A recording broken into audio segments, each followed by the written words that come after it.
Video for all those who think that living on disability is easy. I fought going on disability for multiple years till finally I had worked like 15 jobs in 1 year and I crashed out. I kept ending up in the hospital because I would get so burnt out. Didn't know how to take care of myself and take care of having a job. I went on disability. I was accepted because I'm disabled. Why? You're disabled because you're mental issues. Why is rent so high? So I get about $1,400 a month, right? Okay. My rent is $1,050 plus my parking. So I would definitely move to a cheaper place to live. For a one-person place, $1,000 sounds like a lot. That brings me to $1,065. You take $1,400 minus. Of course, we're paying for all that, by the way. It by $1,065. Not very much left. Let's see what else I have to pay for. Left with $335. Now let's add in the rest of my bills. We have $150 for my car insurance. Now I'm left with $185. $100 for my phone bill. Let's not forget how expensive gas is where I live. You can get phones a lot cheaper than that per month for one person. You probably have unlimited data. We'll say $65 for that. I'm left with about $20 roughly for food, any kind of feminine products, anything, literally anything. I am left with $20 a month. I don't know if you've seen the cost of food or the cost of anything, but living on disability is fucking hard. Think back to that's why part of the reason why a lot of people got married back in the day. 2020 and 2021, when they were giving out all the benefits for COVID, everyone was given $2,000 a month. Because why? Because the $2,000 at that time was the bare minimum that you needed to survive. Why do I get less than that? And inflation has risen so much higher and I still get less than that. And it's only been recent that I can actually live with somebody and it not affect my disability. I keep seeing headlines of disability being increased or restrictions being lifted on disability, but when I actually go through it, I haven't seen much. All I have seen is a couple little, tax write-offs. It equals out to maybe $100 extra a month or something like that. It's really... I can do a proper little breakdown of it, but I just wanted to explain to you guys how hard it is to live on disability, how hard it is to get by every day, knowing that's why a job pays you a little bit more than that, you'd think. You have nothing. Unless something wild happens, you will be like this for the rest of your life. You will not have anything. But that's their goal on the left, to keep you dependent. How is that fair? How is this not systemically? Oh, we should give you more money. Okay. Keep paying for everything of yours, even more. Done to keep people who are disabled stuck. How does this not fall into the category of eugenics that was used back in the early 1900s and late 1800s in Canada? How is this not talked about more? I feel like us on disability are very ignored unless we present in a non-disabled way. It's really draining and really hard on our nervous systems to do this, which is why I ended up in the hospital so many times I almost needed a blood transfusion once because I was so sick. All of that came back to me being too disabled to work and being forced to go on disability. Yeah, I have just barely enough to get by. It's still not enough. It's not even just barely enough because I'm in debt. I have debt. I had to have my grandma take out a line of credit in her name for me because I don't have enough money in case an emergency happens. It doesn't cover enough. Not to mention my dental, we have the Canadian dental program now, but it's not going to cover the work I need. I managed to get all my front teeth fixed, but buddy, if you saw my back teeth, you'd be like, hey, where's a crack pipe? No joke, man, it's bad. My teeth are falling apart. I can barely eat. Flash of what one of my back teeth looks like real quick. I'll give you a quick warning. If you just skip forward 10 seconds if you don't want to see something fucking gross. They're just rotting away back there. I got all my front teeth fixed. A couple of my root canals are falling out and have to be redone, but I got a bunch of them fixed, and now we got just fucking shit. A little bit later, I got a bunch of good stuff coming up, John. Back there. It's bad, man. It is fucking bad. They can't fix it. They're not going to be able to do what they need to do. I just told them to fucking pull it. Get out of my mouth. I already got molars gone. We can just get rid of that one too. Fuck, I'll just have no teeth. I don't give a fuck. Don't understand. I got paid on Wednesday. I don't understand how well, I do understand how I'm already broke, but how is that fair? Like, what? Like, I don't have money for food. The only reason I eat is because my kid's It's called a job. Stop being a mental case. dad pays for food. He helps me out. That's the only reason I am able to be somewhat okay. If it wasn't for him, it would be done. I'd have nothing. And people look at me, well, why don't you just get a job? Bitch, you don't think I fucking tried to have a job? You don't think I fucking tried for years to have a job? You know how many jobs I've had? Oh my God, I've had so many jobs. And you know what? Every single time, my How about getting good at your job and work your way up to a higher paying job? body fucking fails me. Not even just my body. Like, Hey, dude, let's say if Charles. I'm working retail and someone that comes in that has the same cologne of someone that did something to me in the past, man, I'm done. I am having a PTSD trauma response. Your boss don't like that. Also, I can't justify selling people fucking shit. I've been fired so many times because I'm like, I don't know, you could probably get that somewhere else cheaper. Just because, I don't know, I'm honest. I have autism, okay? I don't know. I'm not fucking gonna lie to you and be like, but you need to buy this. Like, I'm not fucking like that. So I worked without the people. I worked in fields. I worked at dog food plants. I fucking did labor jobs because I Sounds like that stuff I did when I was younger. Jesus. She's complaining because we're not giving her enough money. couldn't work with people. And then because I was doing labor jobs and fucking killing myself, I ended up in the hospital because have you guys ever heard of involuntary fucking bleeding over your ears if you're a boy and you're grossed out? Maybe you should, if you're a woman and you don't have the strength, you shouldn't try to do those jobs and pick some other jobs. By period. But it is when you get your period. Stop paying for all those piercings and crap, whatever that is under your nose. It's so bad that you cannot stop bleeding. I almost needed a blood transfusion because I was so stressed out from my work. How much does it cost to get your hair all dyed like that? I could not stop having a giant fucking period. And it wasn't like a period, dude. Like, it was like I was birthing shit. Like, it was fucked up. Who paid for all those tattoos? Was that all necessary? I thought I was dying. Sorry, I'm feeling a little heated today. I don't know why, but like, fuck. Disability, man. You gotta do us better. This Maybe you can fucking get a bullshit. job. Stop sending fucking guns and shit to the States to send to fucking Israel. Stop funding bullshit and take care of the people that need it, man. Like, Yeah, give her free stuff. We shouldn't be doing either. what the fuck, Canada? You need to fucking tear this whole system down. Fucking burn it all down and rebuild it. This is a fucking joke. Yeah, because you're not getting all the free stuff where you can get lay on your back and do nothing. You did, like, fuck. I hate capitalism. I hate. I'm angry. I gotta go or I'm gonna get mad. I gotta go to my therapy. Because I can't get my free stuff. Bye. Yeah, they aren't necessary and they aren't cheap.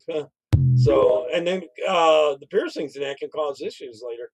I want to play a couple more clips, but I do have stuff on the arrest today on the pipe bomber and stuff.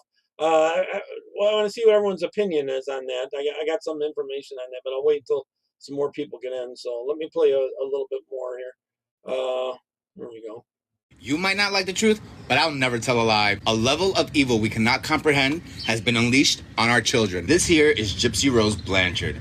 Her mom spent years trying to convince everyone that she was sick. He had her on feeding tubes, gave her medications she didn't need, and had her bound to a wheelchair. But it was all fake. Her mom did it all for attention. This is what we call Munchausen by proxy. When a parent deliberately uses their child by faking an illness all to get attention. Now fast forward to 2025, you'll replace illness with gender identity, and you have what I like to call Transhausen by proxy. Parent pushing a kid to identify as trans, not because the kid asked for it, but because the parent wants attention, clout, and points with the woke mafia. Transhausen by proxy is not in the psychological books gender identity, but we're all watching it play out in real life. By proxy. Parent pushing a kid to popular. You're gonna be popular. If a little boy wants to wear pink now, suddenly he's trans. Hey, if a little Leslie. girl is too much of a tomboy, time for puberty blockers. Parents post their brave trans kids on TikTok and Instagram to collect likes, get news interviews, and invited to pride parades. And the kids, well, they're trapped in an identity that they don't even understand. But the ones leading this destruction, the Hollywood elite. Of course, Charlize Theron goes all the way to Africa to adopt 2 little boys, only to bring them back to parade them around in skirts, bikinis, and as girls. This is not normal. I'm sorry. I don't care how you spin it. Nothing about this is normal. 2 perfectly healthy boys. And here she is parading them around as girls. I'm sorry. As a gay man, I find this extremely disturbing. I also find it disturbing that Hollywood is pushing this like this is normal. This is not normal. The gay man is telling you that this right here is not normal. Want to know what is normal? Telling your kids that they're perfect just the way they are. Not putting them in little tutu dresses, saying that one is queer, one is... Bitch, I'm so fucking over Hollywood. Ah, yes. And then you have Megan Fox, where all 3 of her boys are now girls. I'm sorry. This is abuse. Oh, yes. Abuse, they should be arrested, actually. Anybody in Hollywood gonna tell the rest of us that this is Colin. progressive? No. This is sadistic. Oh, yes, it is. This is just another twisted accessory for bored celebrity. Colin, I think we're trying to prove that our government's been more corrupt than England's government. I know. It's a good contest there. He's trying to go viral. As you can see, Munchausen and Transhausen are both part of the same sick stick. One uses illness, the other one uses identity. But in both cases, the parents hijack their kid's life for their own personal agenda. Munchausen ends in medication, surgeries, and sometimes death. And Transhausen, same outcome. Puberty blockers, cross-sex hormones, mastectomies on minors, infertility before they can even spell the word. And the data does not lie. Trans-identifying teens jumped from 0.05% to 2% in the past couple of years. That's not organic. That's called social engineering. It's pressure and it's being sold to us as progress. I'm not here to deny anybody's gender dysphoria. You know, there's people that it's because they're pushing it in the schools. Something seriously. Struggle with it and they deserve compassion. But what I'm seeing now is not compassion, it's exploitation. Parents and public figures are using kids as political props. This has nothing to do with the child's... Yeah, when they pick up these little babies and say that they're trans and all that, they were doing that with the gay at first. And now they're doing it with the kids and calling them trans. Well-being. No. This has to do with attention, fame, and fitting the latest narrative. And the cost? Well, a generation of kids growing up confused and sterilized. All so that their parents... It's also keeping us from reproducing. They want to get rid of whiteness, I know. Parents can post about how progressive they are to their woke mob. Letting your toddler pick their gender is not progressive. It's reckless. Telling a 13-year-old that they're trapped in the wrong body isn't loving. Is ideological abuse. And Hollywood is completely out of touch. They've completely created a fantasy world where biology is bigotry and child mutilation is care. Oh, okay. But the real world is waking up. And we've seen enough. See, the loud minority might have had the megaphone the past couple of years, but they forgot one thing. They are the minority. The silent majority is done being silent. We're standing up. We're showing up at school board meetings. And we're taking back our kids, our community, and our culture. President Trump is bringing common sense back to our country. We have a commander-in-chief who's not afraid to say what we're all thinking. He's giving... I think it's a contest to be the biggest globalist. Giving power back to the people, not the activists. Saying what no one in Hollywood dares to say. No more experiments on our children. Period. And that's why they fear him, because he's just not in their way. No. He's leading the charge back into reality. The mask is off, the lie is dead, and America is awake. And we're taking our country and our children back. But now I want to hear from you guys. Do you believe that Munchausen and Transhausen are just two sides of the same coin? Let me know in the comments below. And as always, love you guys. Peace. When the gay guy's got to point this out, it's getting pretty bad, you know, from the left. Okay, I wanted to bring this up. This guy was covering this. This is the details on the dude that they've arrested. They've dug up. I'll get rid of this chat. That's just kind of in the way. All right, here we go. His name. So the agent. Let me know if you hear. Probably for safety and security. Okay, Brian Cole Jr. I'm going to go down a little bit to the background. Discovery of pipe bombs. At approximately 1 p.m. on January 6, 2021, multiple law. Sorry about the ads. Sweater market since 1982 for the authentic IED in the vicinity of the headquarters of the RNC.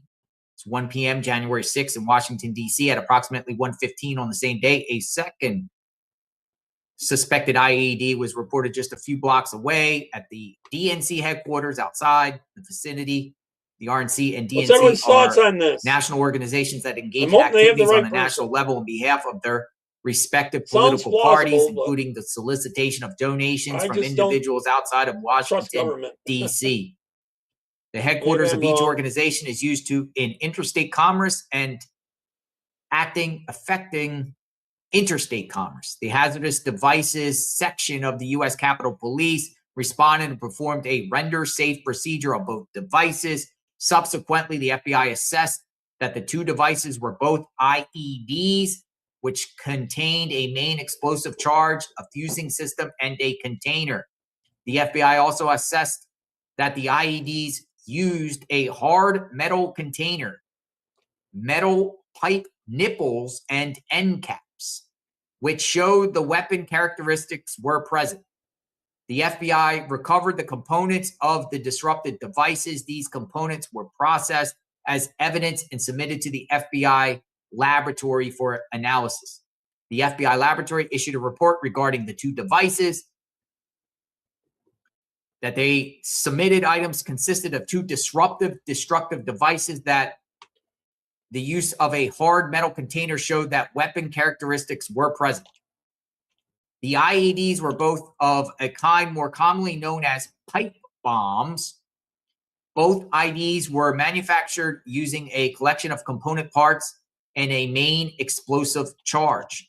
The component parts included a 1-inch by 8-inch pipe, end caps affixed to the pipe, 14-gauge electrical wires in red and black, alligator clips to connect the wires, a 9-volt battery, and a 9-volt battery connector, a white kitchen timer, paper clips, steel wool, and homemade black powder. This is crazy.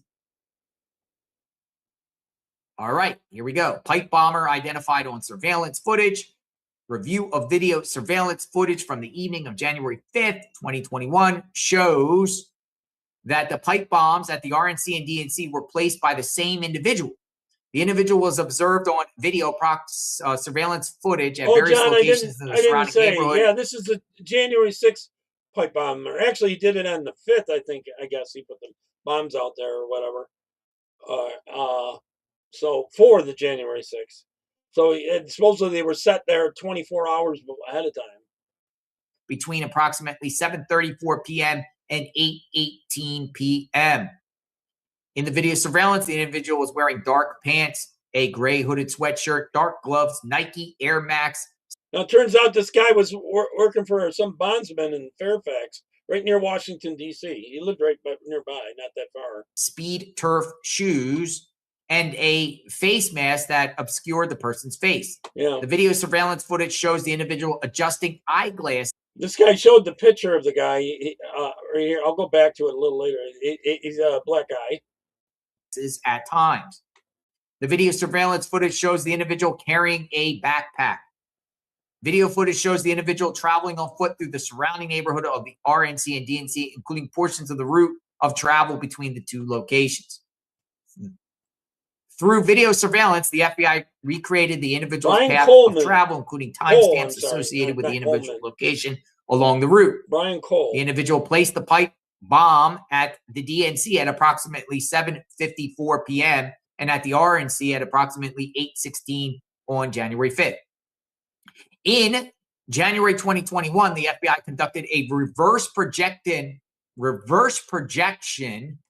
photogrammetry examination, a height analysis of the individual on the video in the surveillance footage. The height analysis showed that the approximate distance from the ground to the top of the individual's head, including headwear, was 5 feet 7 inches with an error rate of 1.1 inches. So 5'7" with an error of 1.1 inches. So he could be 5'8", 5'6", in that range.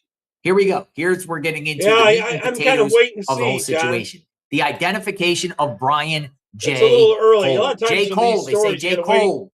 Brian J. Cole. 48 Brian hours to a week, Jerome really, to find Cole out Jr. Sure. Brian J. Cole Jr. is a 30-year-old resident of Woodbridge, Virginia. Cole is 5'6". Dun, dun, dun. Now we know a height. He's 5'6". And Cole wears corrective eyeglasses. A little bit on the short side. Okay, so he wears corrective eyeglasses. He's 5'6". Cole lives in a single-family house with his mother and other family members. Cole works in the office of a bail bondsman in Northern Virginia. That's that Fairfax office. Bail's bondsman. So the Bail's bondsman. that's someone that would be running into a lot of criminals, I'm sure. The FBI has identified one bank account, a bank checking account, and 6 credit cards used by Cole. The FBI obtained records for the checking account and 3 credit cards for the time period January 18 to January of 2021.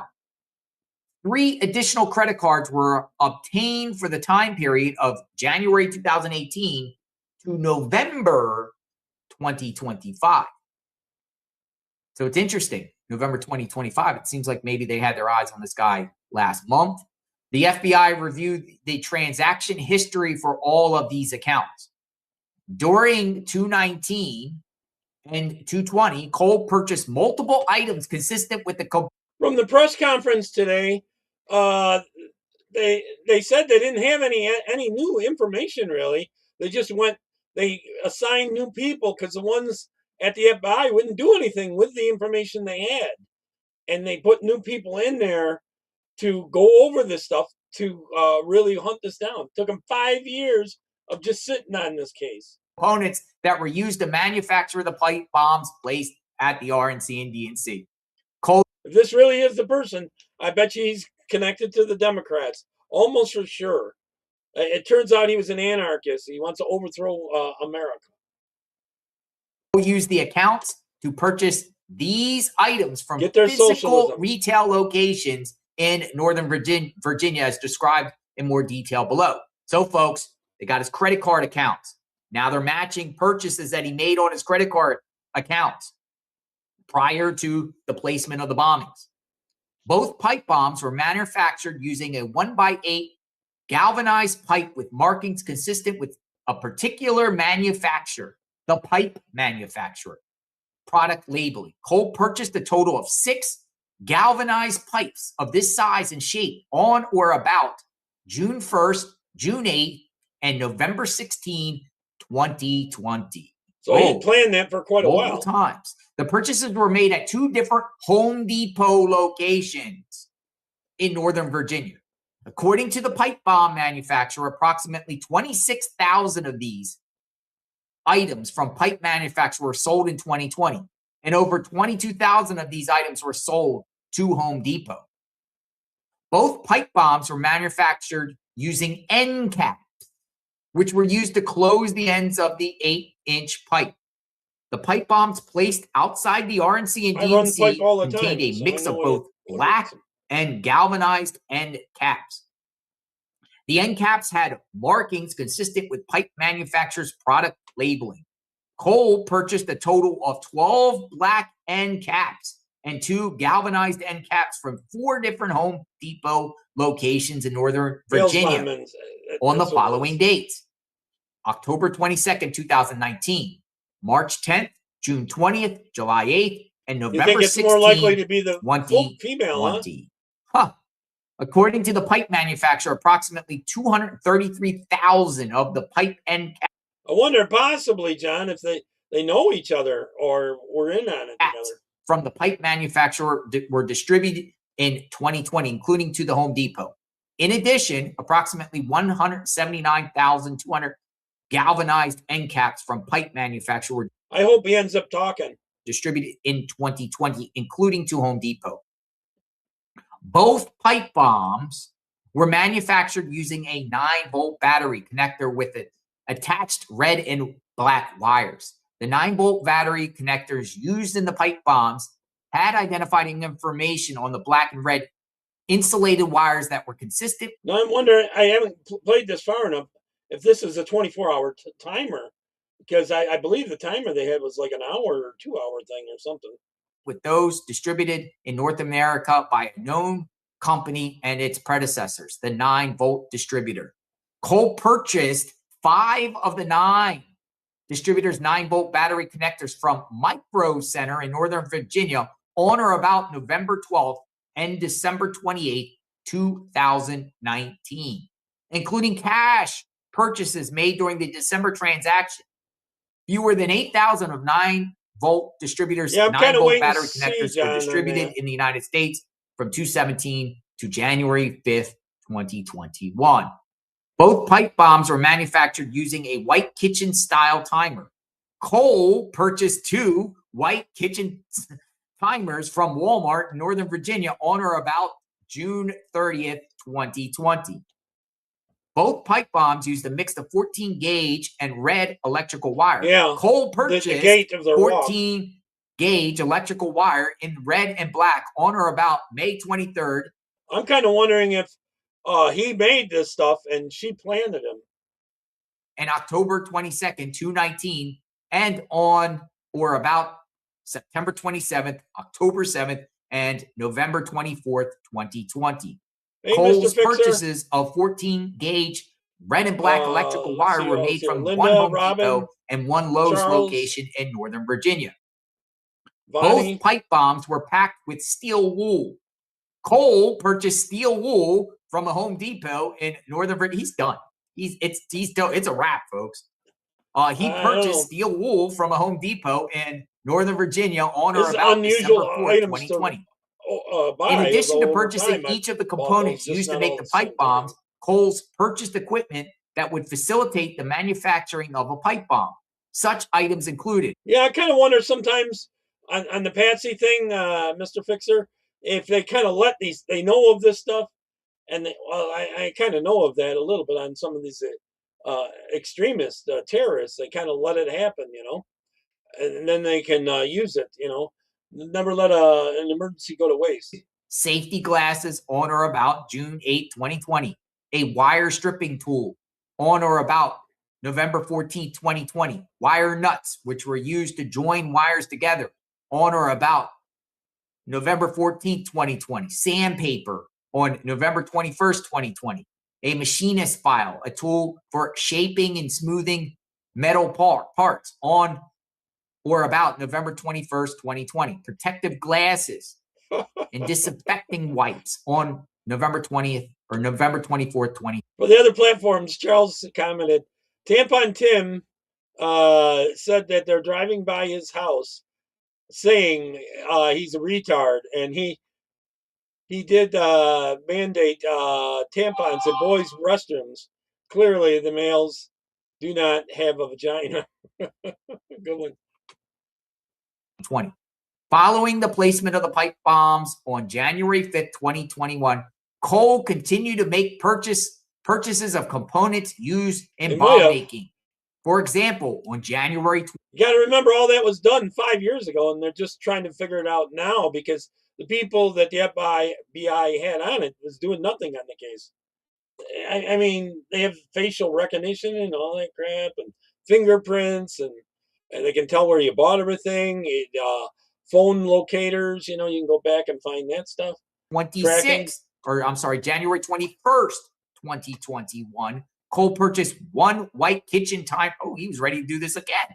1 white kitchen timer and 2 9-volt batteries from Walmart. On January 22nd, Cole purchased 2021. No, the kitchen timer, there's no way you can set that up for 24 hours. I'm wondering either they placed it there and went back and set the timer or whatever. Cole purchased 2 galvanized pipes measuring 1 x 8 and steel wool from Home Depot on January 22nd, 2021, just a few weeks after the pipe bombs.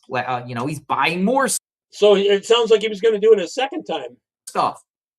Cole purchased 2 of a different kind of 9-volt distributors, 9-volt battery clips from Micro Center. And January 23rd, 2021, Cole purchased various.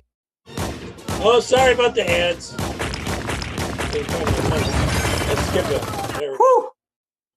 Let me just review that for a second, folks. Basically is they got all his credit cards and see multiple transactions for multiple different components of this pipe bomb at if you're a real criminal, you got to be real dumb to keep using your credit cards. If anything turns up, they're going to find you.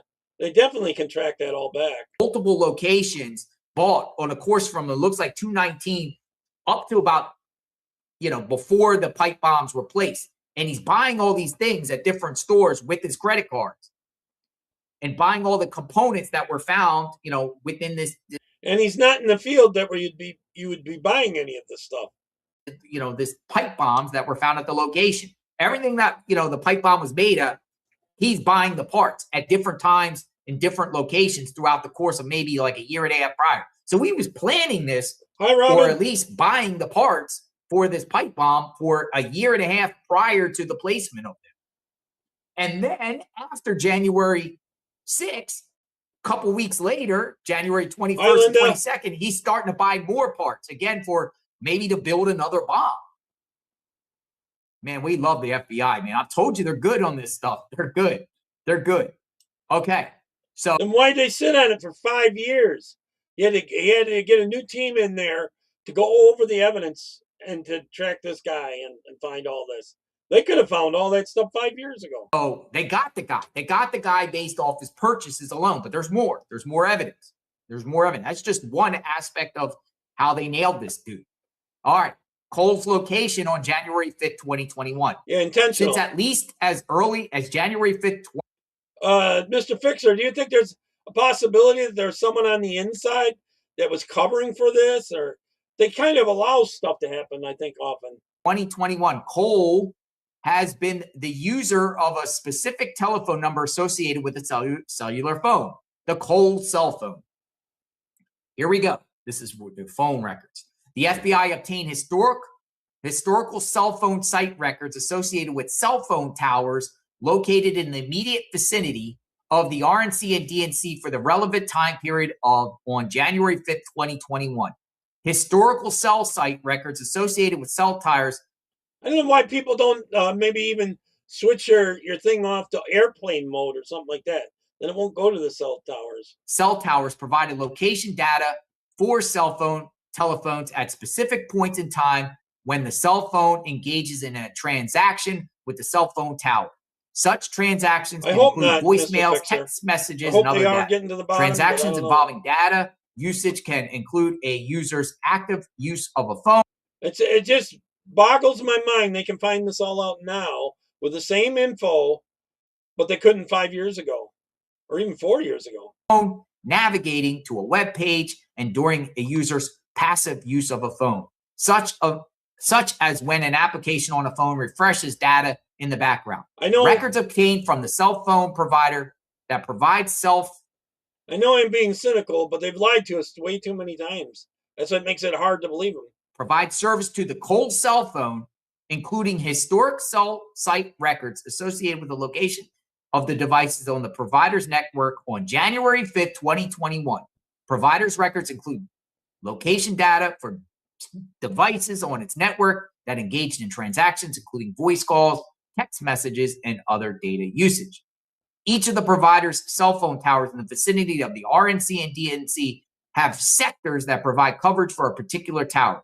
Each sector of the cell phone tower provides approximately 100 degrees of coverage. Due to the real-world conditions and various forms of interference, the actual coverage of any particular day for a particular sector can extend beyond 120 degrees of coverage or be limited to less than 100 degrees of coverage. So it's technical stuff here.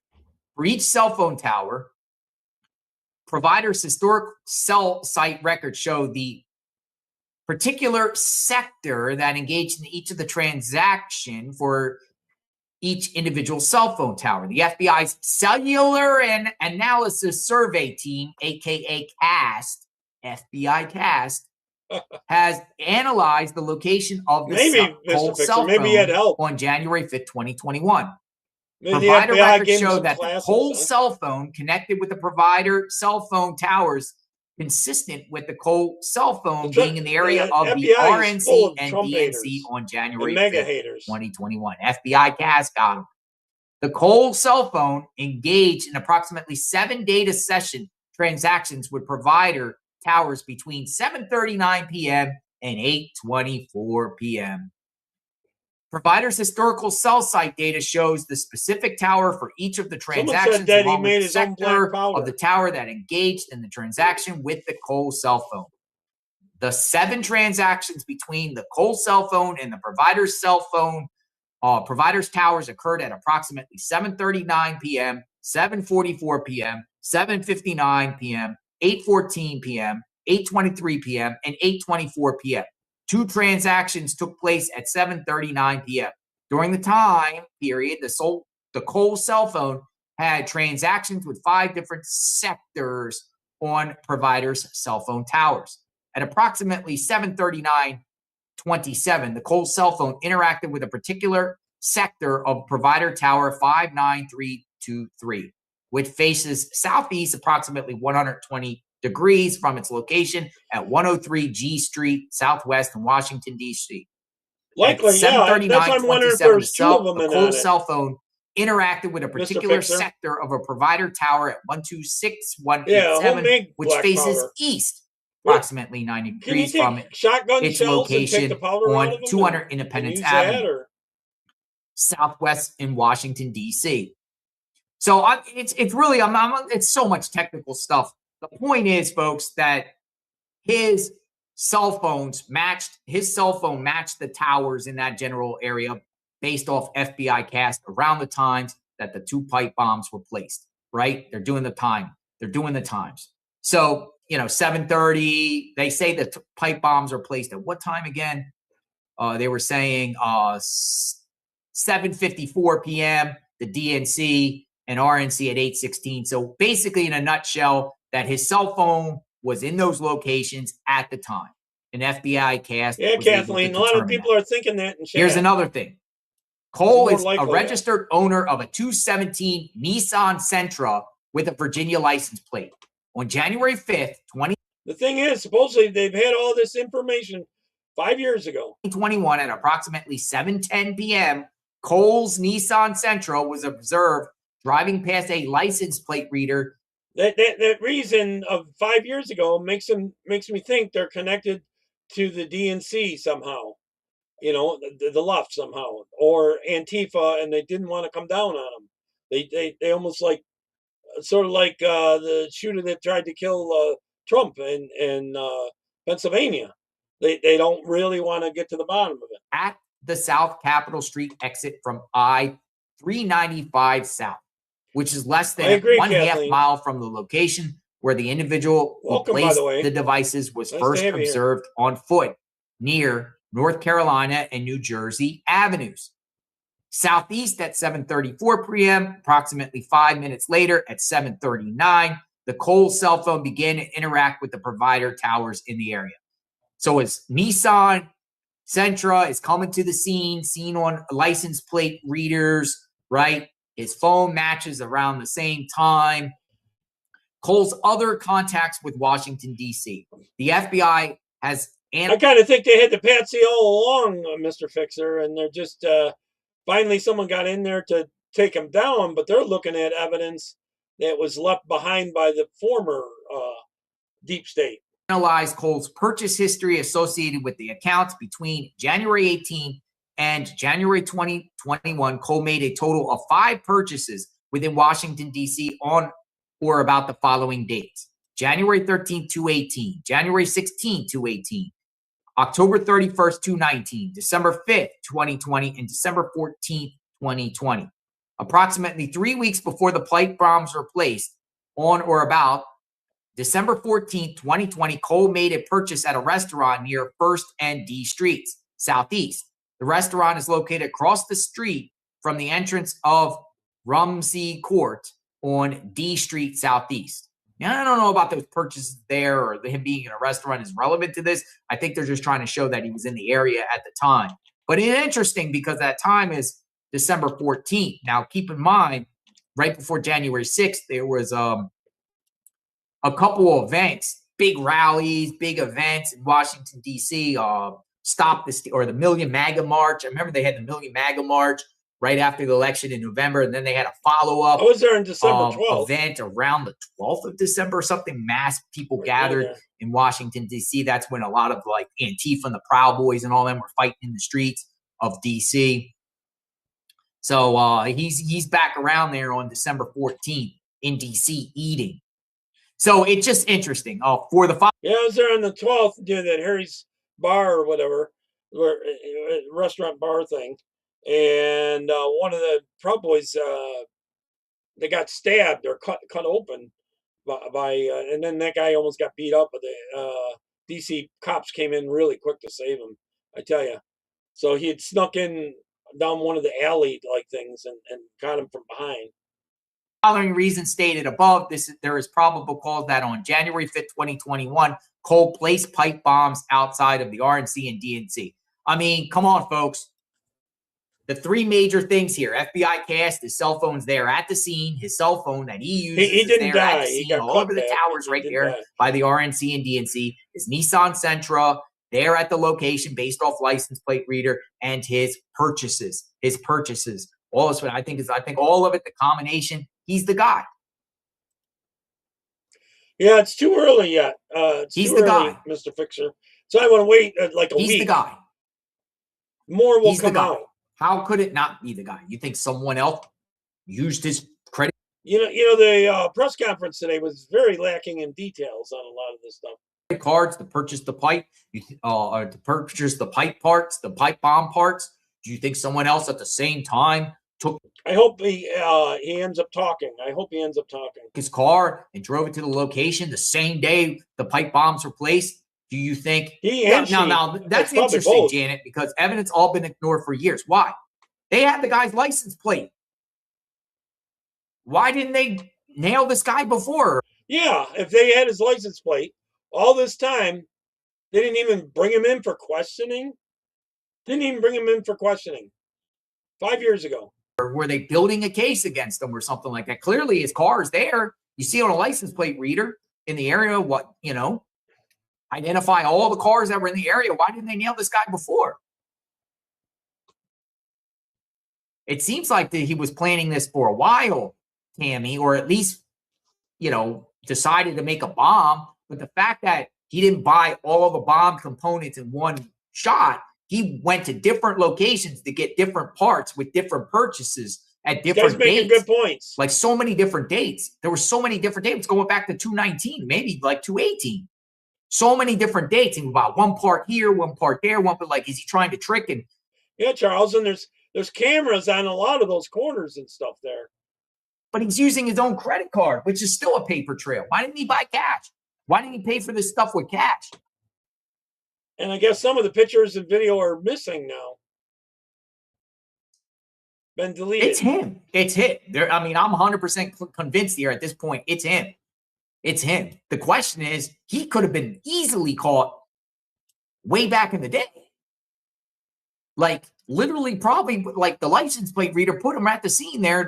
Didn't they go and question him? Has anyone done a deep dive on his social media and see if he's a leftist or what he is? They're saying he's anti-capitalism. Every car that was in the area at the time, around that time, driving around, at least kind of nailing people or what? Or cross-reference it with FBI cast to see cell phones of, if someone's walking around at the time. I think they could have got this guy much, much earlier. But, that was the Biden DOJ. That was the Biden FBI. Maybe they turned a blind eye to it. Maybe they just turned a blind eye to the whole situation. It was like, well, this is not important. We got more important to find out who went in the Capitol January 6th, who walked in the Capitol January 6th. Let's go round up the people, everyone that was on the White House lawn. It's hard to imagine, isn't it? Just very convenient, isn't it, John? All that disappearing. You know what I mean? Sort of like when Epstein was killed. So. Yeah, probably. It's small yeah. enough that you Sorry could about put the it in the ads. places that you Let's can't put skip the it bigger as ones, quick as and possible. that's why they. We don't know if he's talking right now. If you get some sort of statement from him, contradictory statement, if he didn't lawyer up and he just gave any type of statement, they're going to use that statement against him on top of all this. They got the guy. They got him. I'm convinced here. I don't think there's a war here. The question is, is he involved with others? Why was he planning and why was he buying all these parts? To arrest him. Prior to, glad he did, and it looks like it goes back a while. So, this is not like a spur of the moment thing. Seems like there have been some planning here, at least to build a bomb. Trying to be sneaky. Was he just buying a part here and part there and trying to pump himself up and embolden himself to keep going with his plan and plot? Brian Jerome Cole. Brian J. Cole. They put Brian Cole. He's a junior. J. Cole. Not to be confused with the rapper. This is still a scene outside the house here. Yo, we learned so much. Holy smokes. We learned so much now. And again, here's a photo of him. One of the few photos out there. Now, people, over time, I think in the next couple days, people might be sharing more photos of him.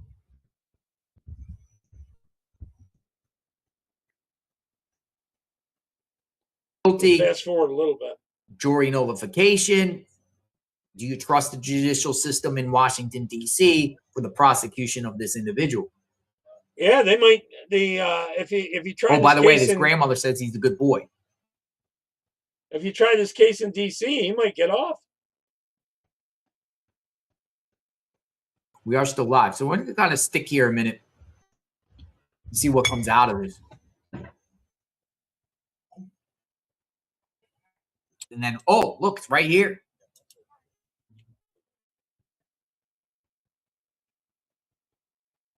Guys still out in front of the house, and we pretty much have been scouring around seeing if I can find out any information, but I think we've seen a lot. I think we've seen, the case here. It pretty much, to me, you might have a different opinion. I feel like Sullivan, the Northwest Sullivan. Great question. I didn't even think about that. Magnolia even responds to you and NW Patriot. I would bet money he knows John Sullivan. Yeah. If you're not smart at all. Interesting. Is he tied to John Sullivan? What's this? Oh. All right, folks. Thanks for stopping by. Breaking news. They arrested the pipe bomber. I won't read that one. We'll stay on this case. We'll learn more. We'll find out if others are involved or, how this case proceeds. We definitely got our eyes. Yeah, he'll probably get off this case. Are we live here? Different feed here? Is this back live? We got more. I'm going to keep it here for a minute because this changed. I just want to see what they're doing now. This was the chopper we heard from the sky. Look, they're coming out with bags and stuff. Oh, this is interesting. What kind of stuff do you think you'd still find at that home 5 years later? 5 years later. I don't know that you can find that much still. Interesting. I want to stay with this because now this is told this is live. The great Magnolia running the stream. Magnolia investigates. The better half of JLR investigates. Just inform me that this is a live chopper feed outside the home, and it's still a lot of activity. They're coming out with bags. They're coming out the front door of his house. They got the garage door open. A lot of these sickos on the left are middle class or upper middle class that are leftists. They're insane. Now, look, the garage door's open. Got a lot of activity happening outside this dude's. Oh, they got both garage doors open. Earlier, they weren't open. They got both garage doors open. Got his front door open. They got crime scene tape up. How much stuff would you save for 5 years? They got people in back of his house. One thing that piqued my interest too earlier when they had people in back of the house there. So they got a lot of activity here going on. I wonder if they'll interview the parents or both garage doors open. They came out with bags. Yeah, he made history, but not good history. He's done. He's going to prison for a long, long time. He's going for decades, if not life. This is life. This is a life case. They don't play on the feds. Federal sentencing guidelines. This is life. Colin, you must be single. If he makes a deal, he might get 30, 40 years. It's all theater. Hey, yeah, it's like a Hollywood movie. That's right, Peggy. I don't know. Always nice to see you, Peggy. I don't trust the deep. Look at this. Look at all the bags of evidence. Look at all that. Look at all the bags. Look at all the bags they got. Bags, manila envelopes. All types of evidence they pulled out. Makes you wonder, unless he was planning some more stuff. I don't know.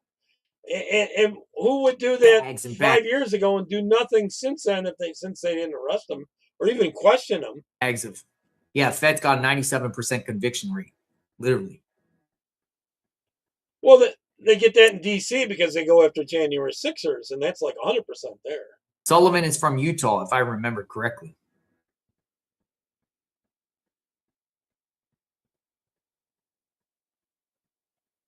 John Sullivan.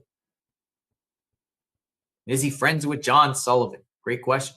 Makes me wonder, has my mind thinking.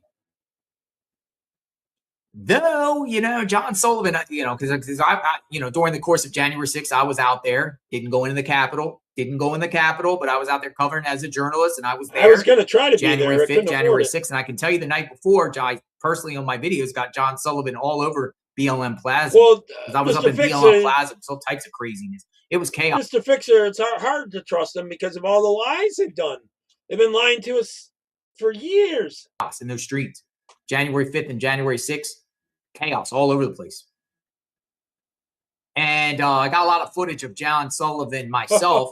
I took January 5th in BLM Plaza. I'm going to go back and review some of my footage and see if I can find this.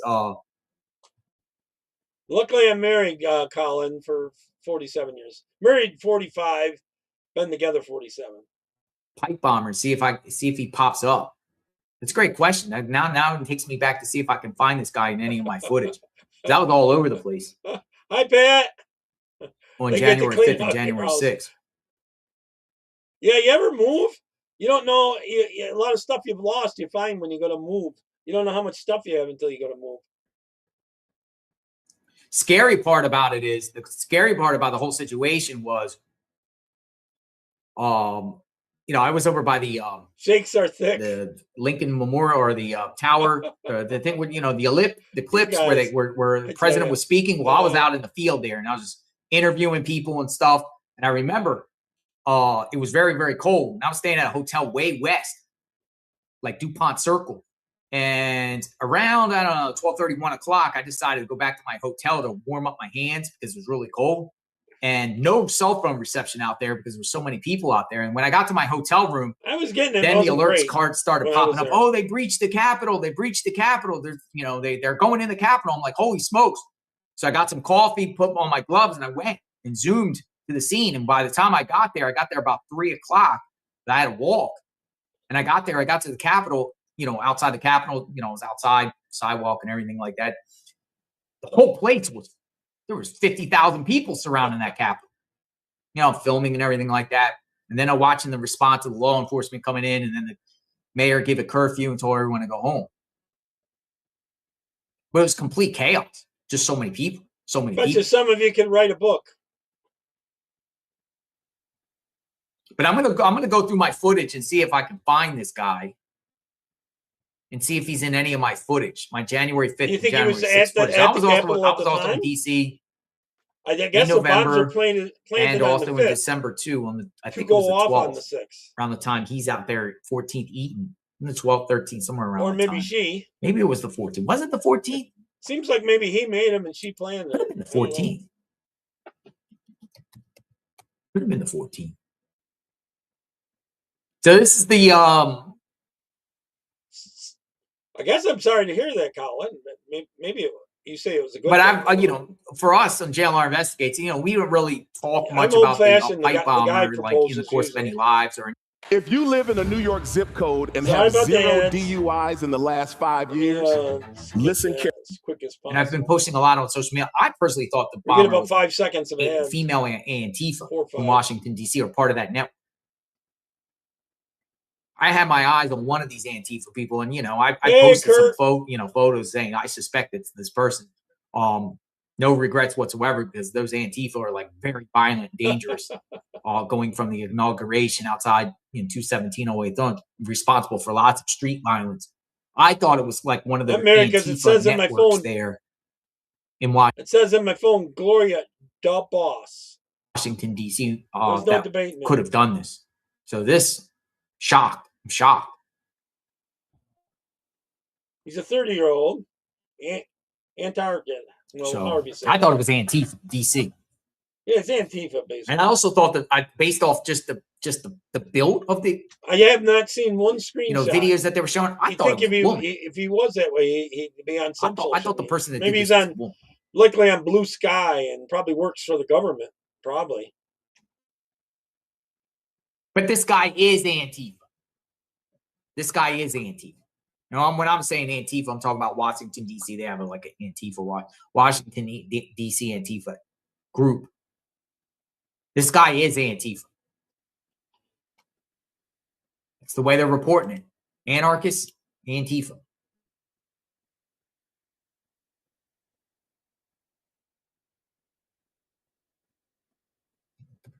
So a live shot outside the pipe bomber's home as dozens, if not hundreds, of agents descended onto this property of the pipe bomber, Woodbridge, Virginia. The whole block is off, and you can see there's still lots and lots and lots of vehicles out there.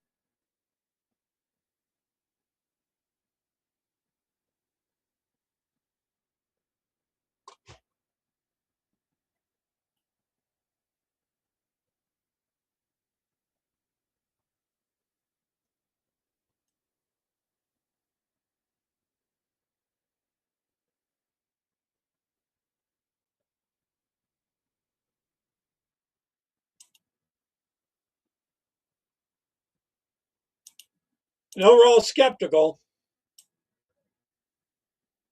especially with the evidence being 5 years old.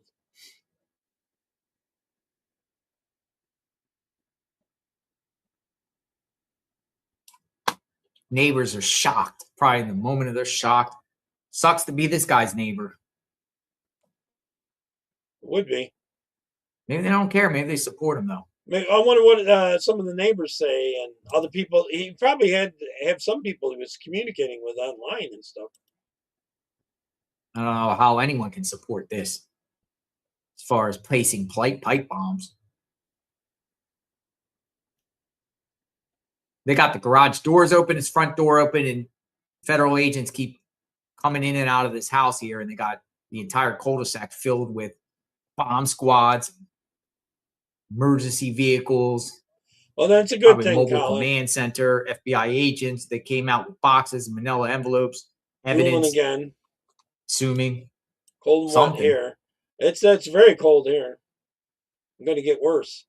They got him. It's down in the teens. They got the guy. Like 13 or something. Here. 13 degrees Fahrenheit.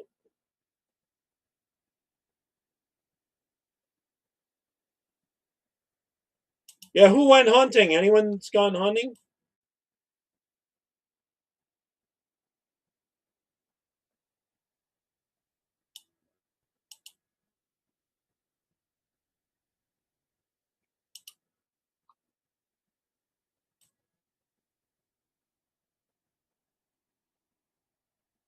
Colin, is it? I've seen a lot of people that are British, especially, and they all have bad teeth. They don't have very good dental plans or something. At least back in the day, you know.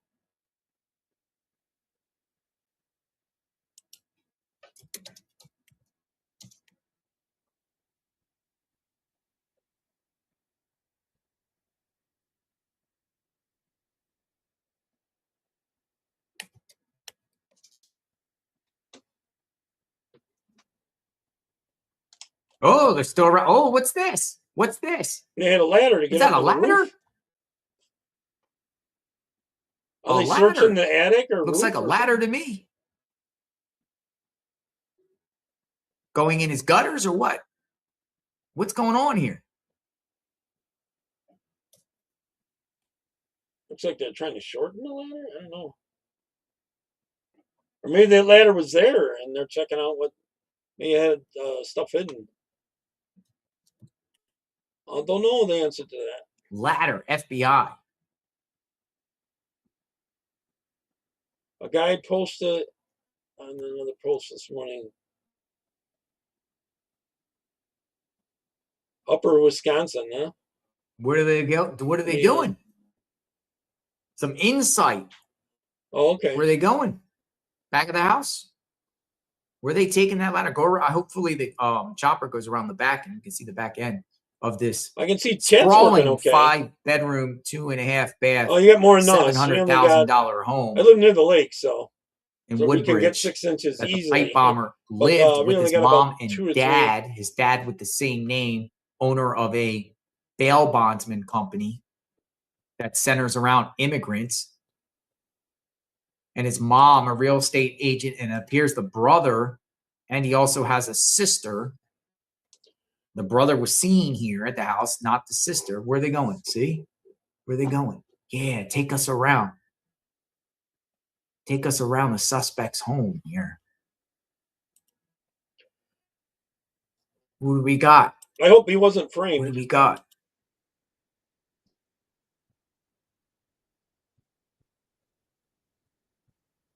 Oh, looks like they got the ladder in miss the riding back there on the snowmobiles porch. back in the day. They might be going up in the gutters looking for evidence. Treehouse, maybe? It's mandated in Wisconsin. Let's see what they do with the ladder. Boy, there's sometimes when we could use it. Table? Let's see. What do we got? What do we got, folks? Well, they got the ladder on the roof. They're putting it up on the roof. To the roof. It doesn't look like it's quite tall enough. Maybe they're trying to get up to that window. Are they climbing it? Yeah, he's climbing it. He's going to the roof. Look. You wouldn't think he could get to the roof. Got an agent climbing the pipe bomber's house. The ladder has to be taller onto the roof. Breaking news in real time. Or is he going into that window there? What's he doing? Dun, dun, dun. Or is he just planting the ladder? What's the plan here? Yeah, see, even he's saying. Looks like he has a new AC unit.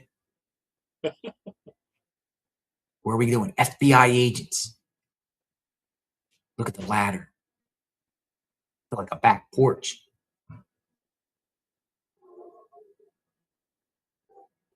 It hasn't frozen over yet, Pat. No. Oh, they took the ladder down. What are they doing? Frozen yet. We're watching FBI in action now. Late January, probably. FBI. It doesn't always freeze all the way over. With the jacket. Lake Ontario. Wonder if Cash Patel will go to the Although scene. some snow comes off Lake Erie for me as well. More often Lake Ontario. Do they open up all his curtains? I bet. Oh, there's somewhere doing some who's John sort of Holmes, anyways? Here, look at us. Look at us. Just look at how many. Is that someone I should know? They have so many law enforcement here at this home here. Boy, he had his name. Neighbors probably can't even get to their own house right now. They're probably blocked off. Oh, sorry, you can't get into your own home right now. Yeah, I live here. You gotta wait till this crime when scene this thing's out of the way. I've seen the name and I forgot. Wait for the crime scene to clear.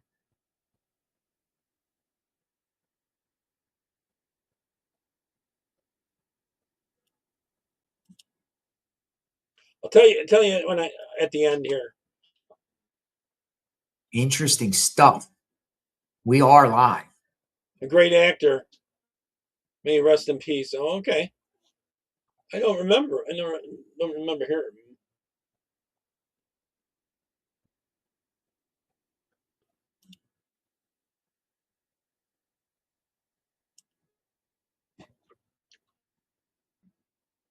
You think they keep the helicopter over there? Oh, they're bringing the ladder back around.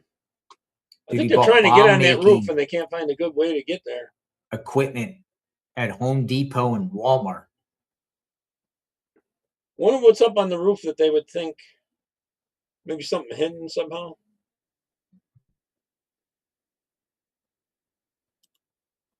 Hilarious in movie Top Secret. Oh, okay. Oh, I got a clip here from a neighbor.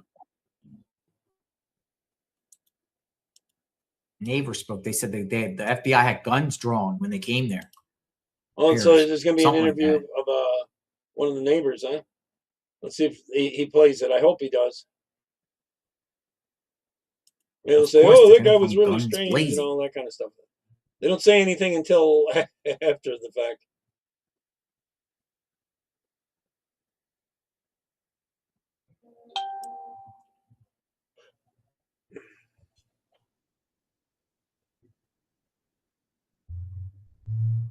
I'm going to fast forward this a little bit. Heard a siren, which is not abnormal to hear. Around 8:30, I heard a siren, which is not abnormal to hear from here. But then I heard what sounded like a voice over a loudspeaker.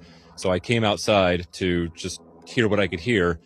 Saw flashing lights over there, and so I moved over to in between these houses and could see that there were two green Humvee-style looking vehicles out in front of the house over here with a bunch of soldier-looking guys, maybe SWAT team, people in camouflage with automatic rifles aimed at the house. And on the loudspeaker, they said, "This is the FBI. We have a federal search warrant. Okay. Please, everyone in such and such address, come out of the house with your hands up and not carrying anything in your hands." And I think they had to say it a couple of times. And then I saw what I believe was a woman come out of the house, but they didn't seem to take her into custody. And then a little while later, another, I think, woman came out of the house, but they didn't seem to take her into custody either. And then after that, they prepared to go into the house, and they all had their rifles at the ready. and then they moved into the house, and they were in there for quite some time. And after a while, I was getting cold, honestly. I had to come back in and get a coat on, so I came back and then I watched the rest of it. But that was really all the action. Ooh, interesting. Hey, 2 women come out of the house. We are live. Look, boxes. Honestly, you shouldn't buy this book because once you do, you'll never look at your medicine cabinet the same way. They're taking the dog in the house. They just took a dog. They just took a dog inside the suspect's home. Maybe to smell, come out, sniff for stuff. Mom and sister, girlfriend of the pipe bomber, friend of the sister, friend of the family, a cousin, a relative. 2 females come out. Come out with your hands up. This is the FBI. This is still live, still going on. Craziness. They're going in his house now with a dog. Revenge. Well, you guys know a lot of movies I've never heard of. Going into the house with a dog. Brian Cole.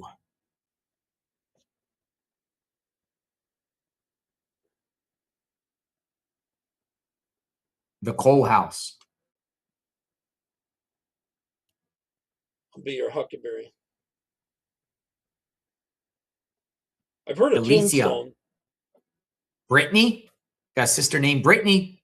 Got a sister named Brittany. Sister.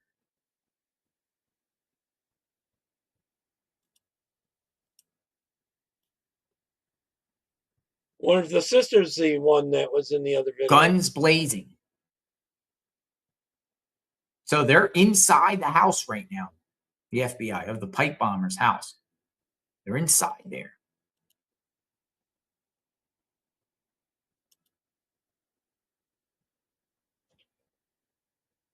Arrest the dog. No, I think it's a FBI dog.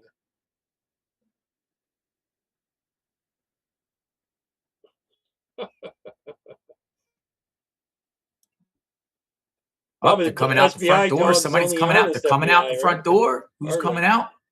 Is the dog coming out? Where's the doggy? Haven't seen the doggy. The dog is still in there.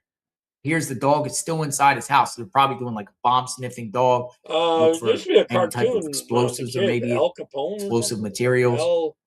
What was that?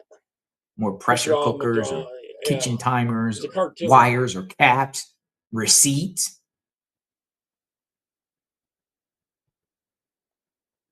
Tom Cruise too. Okay. But I'm sure in the next day or so, more and more information will be coming out about a blast from the past. The suspect. It was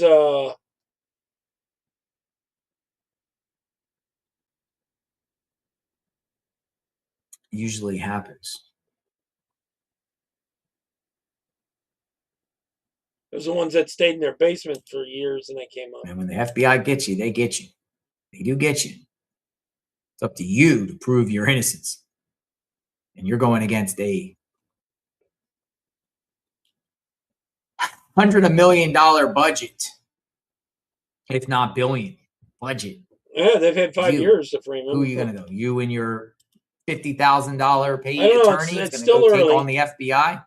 I got to wait and see. I got to give it at least a week to really form a real strong opinion. Best thing this guy should do is just own up. I really would like to don't put his parents through it. Don't, this guy could probably put his parents say, "Oh, I'm innocent, I'm innocent." His dad's like, "Let me get you a lawyer. Let me get you a lawyer." It's going to be worthless. That's okay, throwing your money away.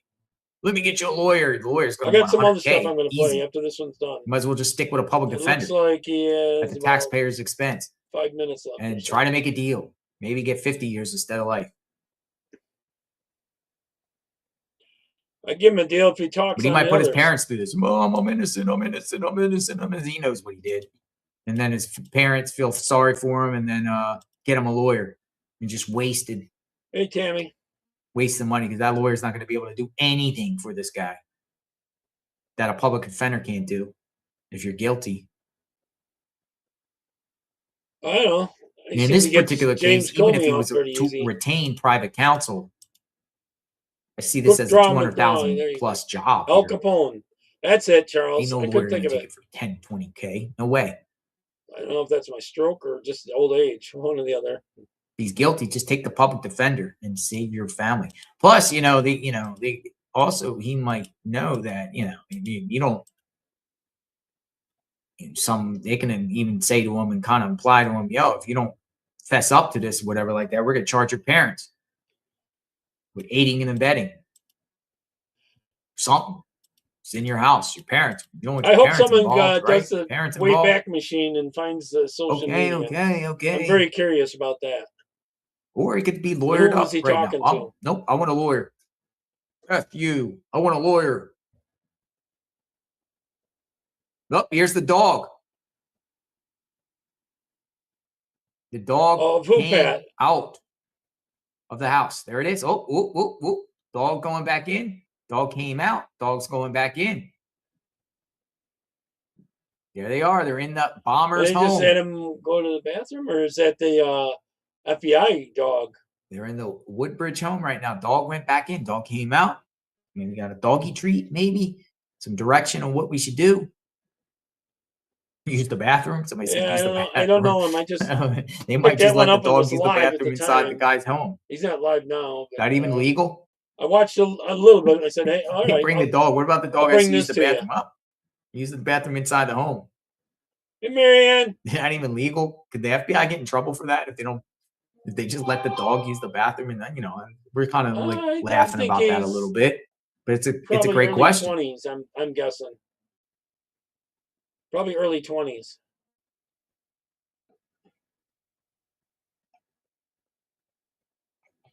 We love our canines. We love our law enforcement trained dogs. We love dogs in general. JLR Investigates on YouTube. You've seen him before, huh? An anarchist. They call him an anarchist. I'm just getting it out on more platforms. I know I'm overlapping YouTube, but I got other stuff I'm going to play after this about the Clintons and that. In fact, I should get to it pretty soon here if we're not going to find out anything new. Let me fast forward a little bit here.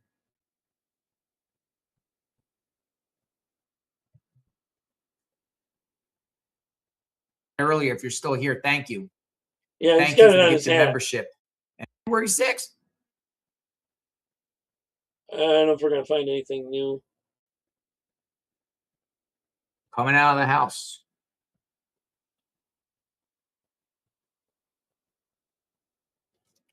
I don't think he's still alive. Wonder if they're going to botch this case in any case. Whether it's a frame job or not. Our cooking show. Okay. Yeah. All right. I'm going to get on to the Clintons, and then I got the thing about the election. Both of them really good. And then I'm going to fill in with a few clips besides. Okay. Hopefully you enjoyed that part. All right. This is about the Clinton Foundation and money. Following the money. The Clinton Foundation. You've heard the name, but not the story. It was billed as a force for good, a global charity that promised to rebuild nations, fight poverty, and change lives. But behind the speeches and the photo ops was something very different. Billions of dollars flowed in, fortunes shifted hands, and favors were traded behind closed doors. What was sold as humanitarian work began to look more like political currency built not on charity, but on influence. What began as a global charity became one of the most controversial financial machines in American political history. What is the Clinton Foundation? Why is it controversial? Why is it often perceived as a money laundering operation only benefiting the Clintons and liberal political acolytes? Hello, I'm Colin Heaton, former history professor, Army and Marine Corps veteran, and welcome to this episode of Forgotten History. I haven't forgot it. Want to learn how to clone yourself to make talking head content like this without actually filming anything? All you have to wish I could do it without it. The HugeTube is gone now, and I can't import the videos and get rid of the ads that way.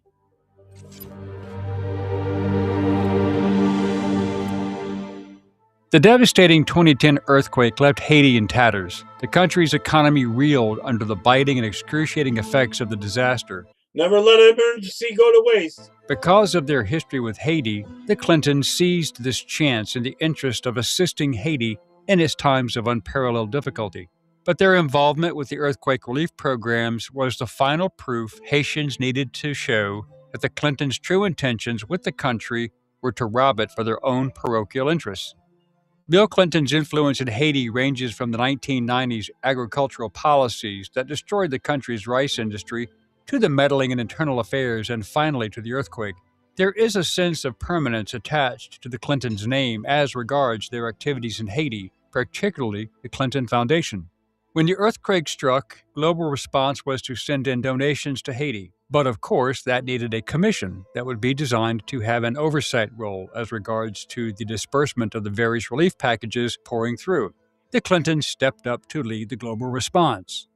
The Interim Haiti Recovery Commission was brought into life, and Bill Clinton was selected to be its co-chair. At that time, Hillary Clinton was still the Secretary of State and thus responsible for channeling the United States Agency for International Development, or USAID, relief spending to Haiti. One could not have found an escape from their influence.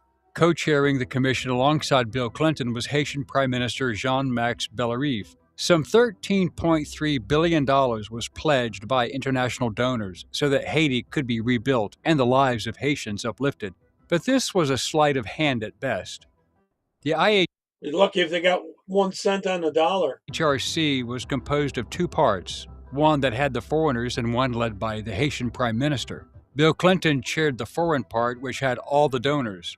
They had delivered just around $100 million over 2 years, or forgiven $200 million of Haitian debt. Each and every decision made by the Haiti section of the commission had to be endorsed by the foreign section. As the money found its way into the possession of the IHRC, it became increasingly arrogant and opaque. The only thing that came out of the post-earthquake relief plans was the construction of an industrial park called Caracol, which cost $300 million. The U.S. government under Barack Obama was also amenable to financing a power plant. The belief held by the Clintons and their allies in terms of rebuilding Haiti was premised upon employing short-term plans espoused in the foreign aid industry that the U.S. had imposed on Haiti all these years. They hoped that Caracol would attract sizable foreign businesses for the reconstruction of the country's badly fractured economy. It was the same old policy that did not care about the pertinent issue of creating long-lasting projects that would eventually help the poverty-stricken Haitians. The foreign aid industry plans were concerned with benefiting the international players, the private contractors who were friends, relatives, or donors to the Clintons. The industrial park is considered a very big flop by the U.S. Worse still, several hundred farmers were evicted from their land in order to make way for the 600-acre park. Too much emphasis was placed on outside players instead of the Haitian government to effect change. The entire plan failed miserably. The Haitians did not benefit. They remained in total poverty in a country that resembles a nuclear blast site. Nothing happened to lift the Haitians out of their misery, but only lined the pockets of the big firms. Small donors to the relief fund included South Korean textile giant Say Trading Company, which is the main employer at Caracol. They gifted the Clinton Foundation with donations between $50,000 and $100,000. The post-earthquake efforts by the Clintons, particularly Caracol, was a damning failure. The IHRC had little to show for all the money that came through except the Caracol Industrial Park.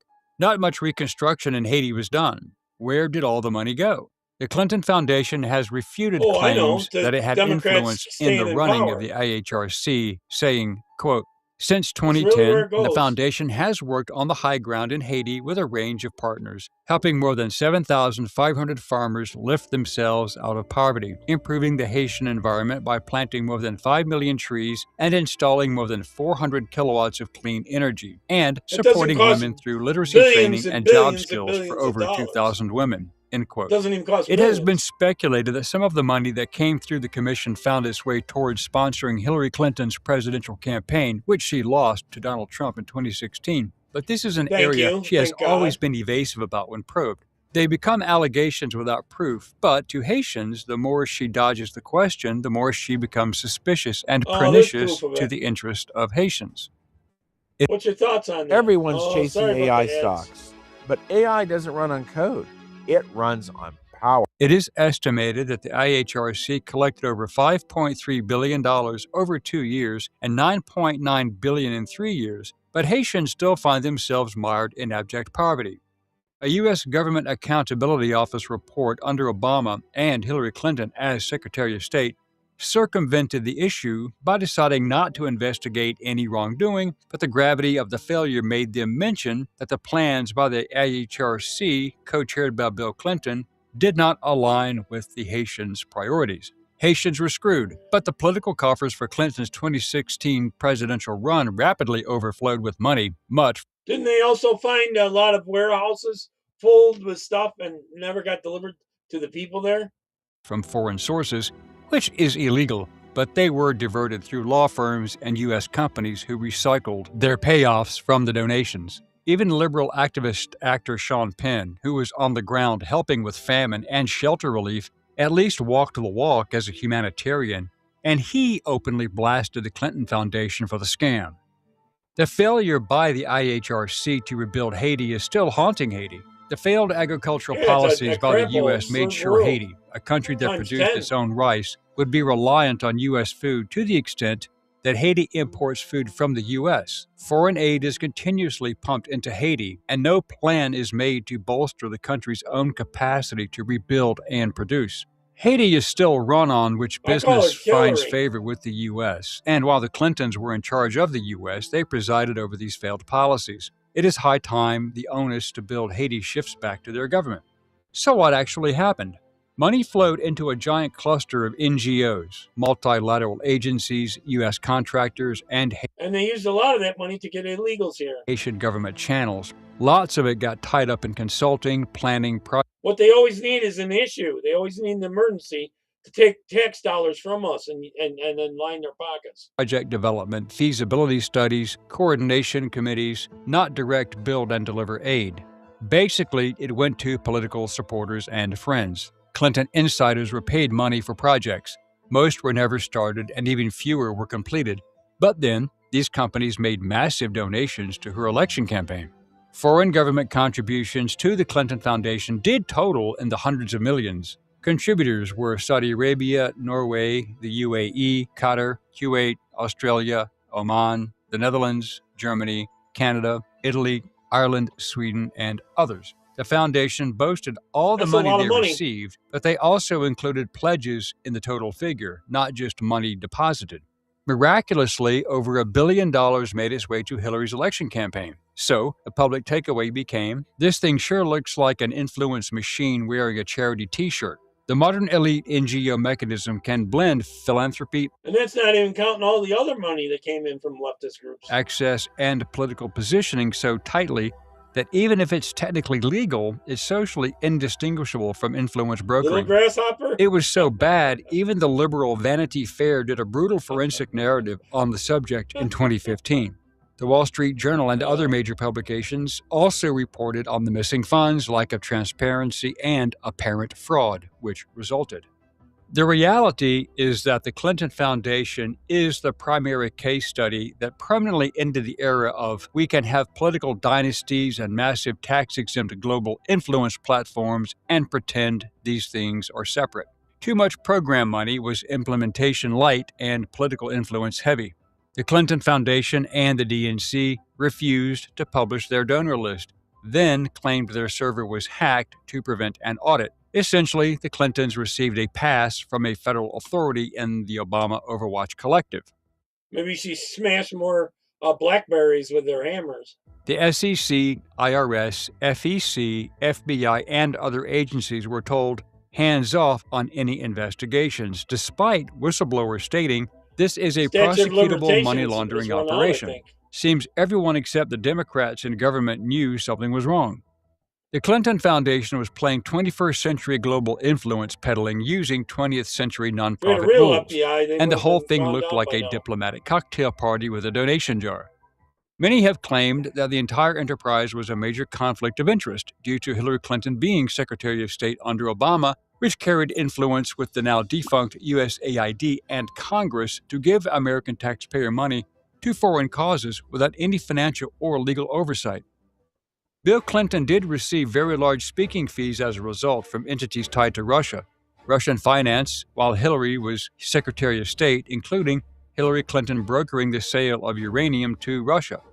Uranium One, a U.S. mining company that was sold to the Russians after investors pledged more than Power and rich doesn't care if they sell it to someone that can bomb you with a nuclear bomb. And $100 million to the Clinton Or even a dirty Foundation bomb. also started a probe.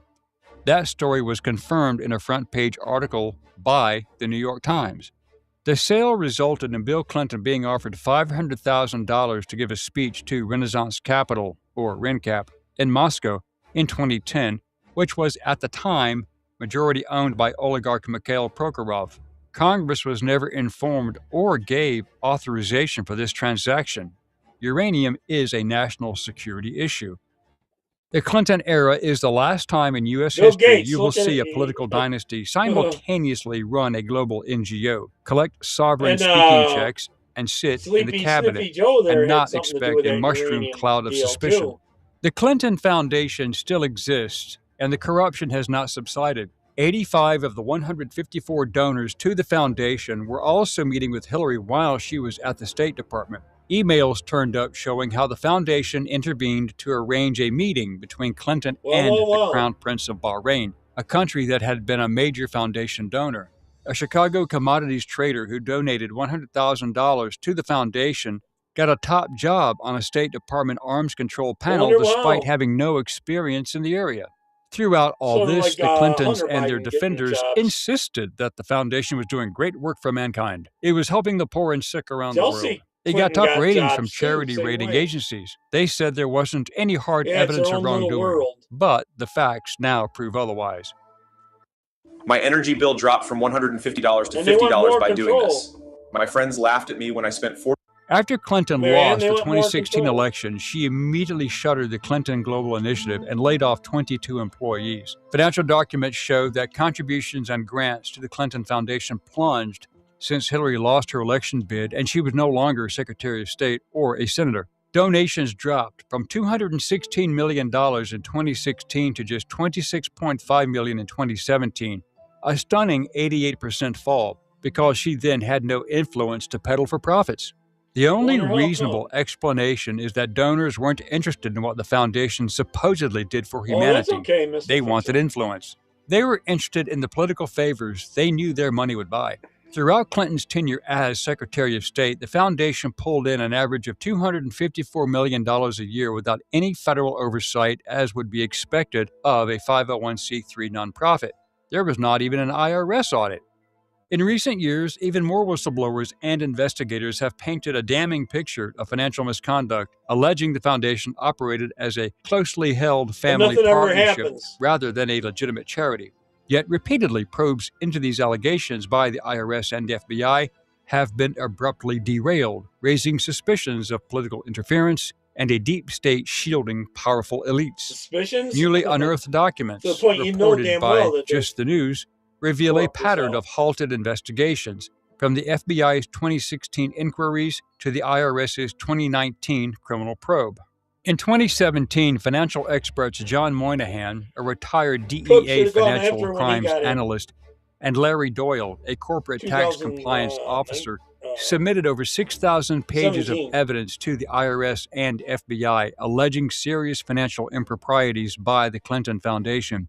Their claims, detailed in IRS Form 211, Applications for Whistleblower Rewards, included misuse of donated funds, commingling of personal and charitable activities, and failure to register as a Kung foreign Fu, yeah, agent I under used the to watch Foreign that, Agents Registration Act, Colin. or FARA. I used to like that Remember, show. they went after Trump's people on the same charge. They argued that the foundation, with $2.8 billion called collected and over Grasshopper by $400 one of million his, in net assets, mentors. operated as a conduit for personal enrichment and political influence, not charity. They tried to Doyle told remake lawmakers, Kung Fu quote, with other "The people, and it never investigation was as clearly good." demonstrates that the foundation was not a charitable organization per se, but, in point of fact, was a closely held family partnership," end quote. Moynihan added that the foundation functioned as an agent of foreign governments, citing questionable financial trails involving the Clinton Health Access Initiative, the Gates Foundation, USAID, and even the World Health Organization. An interview with Andre Kessel, the foundation's There's a CFO, pedophile who right allegedly admitted he was unable to stop Bill Clinton from Billy boy. commingling personal and charitable activities and claimed He to likes know the where little all the ones. bodies are buried, was telling. The IRS investigation that was legitimately started was stopped by Obama. Declassified memos, later released by FBI Director Kash Patel, show that in March 2016, Deputy Attorney General Sally Yates ordered agents to shut it down. Deputy FBI Director Andrew McCabe required personal approval for every investigative step into the foundation or the Clintons, effectively stalling the probes. IRS agents reviewed the evidence, and at least one agent concluded it meant that the entire Clinton Foundation enterprise is a fraud.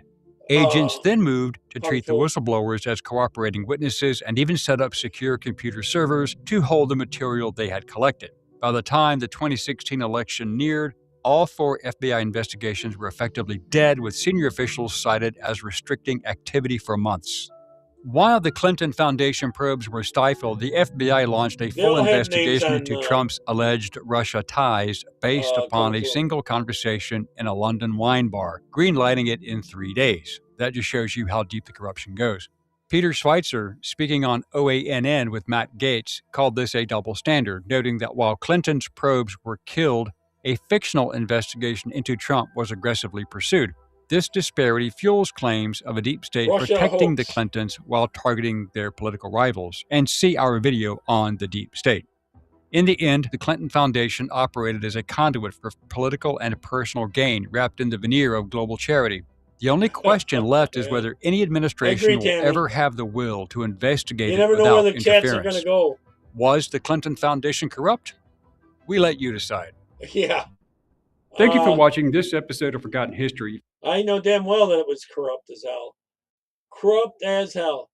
Okay, here's the main one I wanted to bring in. This is from Benny Johnson, and he's talking about the election fraud and how Elon Musk and his crew stopped them. They were trying to steal 2024 electronically, and electronically they were blocked. He's going to talk about this. Has happened in sort of these isolated circumstances that we've been able to see and we've been able to zero in on and identify. There's going to be much more to come on this. Like, for instance, the criminal aliens that were voting in 2024, the Communist Chinese Party kids that were voting in 2024. Klein, you're going to have to go to just the timeline and just scroll upwards. I don't know why it appears that's like fine, that. John. Yeah, I don't know if threads are broken on X, but you just...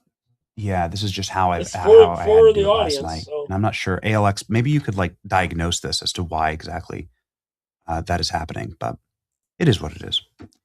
We roll with it. We're pros around here. Yeah, it's a bug, says ALX. That's okay. So apparently X has a bug. That is an everyday tweet. And show that's within okay. the show. We're rock and roll with it. Zoom in, please. Yeah, kind of. Here we go. While we've been able to look at the incidences that seem extremely strange, right? Like, so since we took a second to get here, let's go ahead and look at like a lot of the details Michigan here ballot drop chart and the Wisconsin ballot drop chart. Like, these are really odd. If you have short or weak breathing because of stuck mucus or lung problems, try this simple ritual before bed. Not as many, but they have them. Circumstances don't make any sense. Seems like just a bunch of votes were clearly added to the tallies of Joe Biden at exactly the time when you would add votes if you didn't want anyone to pay attention. That's going to get it into 2024, what they tried in the small hours of the night when everybody had gone to bed and no one was watching. Here's Michigan, here's Wisconsin, same thing, exact same chart. You've got to have voter ID. And you can see the clear trajectory. If these were two horses that were running a race, the Kentucky Derby, you'd obviously be able to see that one of them was going to lose and one of them was clearly going to win, and then something totally miraculous happened. I mean, if this were happening inside of sports competition, you'd say either the game was rigged, the refs were paid off, somebody was using steroids, probably all of the above. Because what this shows is something that is totally and completely miraculous. I've seen all this. He's going to get into 2024. This shows something that doesn't that defies the human understanding of how competition works. But this doesn't just leads happen. into that. And in a thread last night from Emerald Robinson, what we see is that this was actually by design. So welcome back, Pat. Let's hop in here finally. A few weeks before the 2020 2024 election, Senator Mullen, former Senator David Perdue, finally arranged a meeting between Trump advisor Susie Wiles and the one man who could explain exactly how America's election systems are rigged.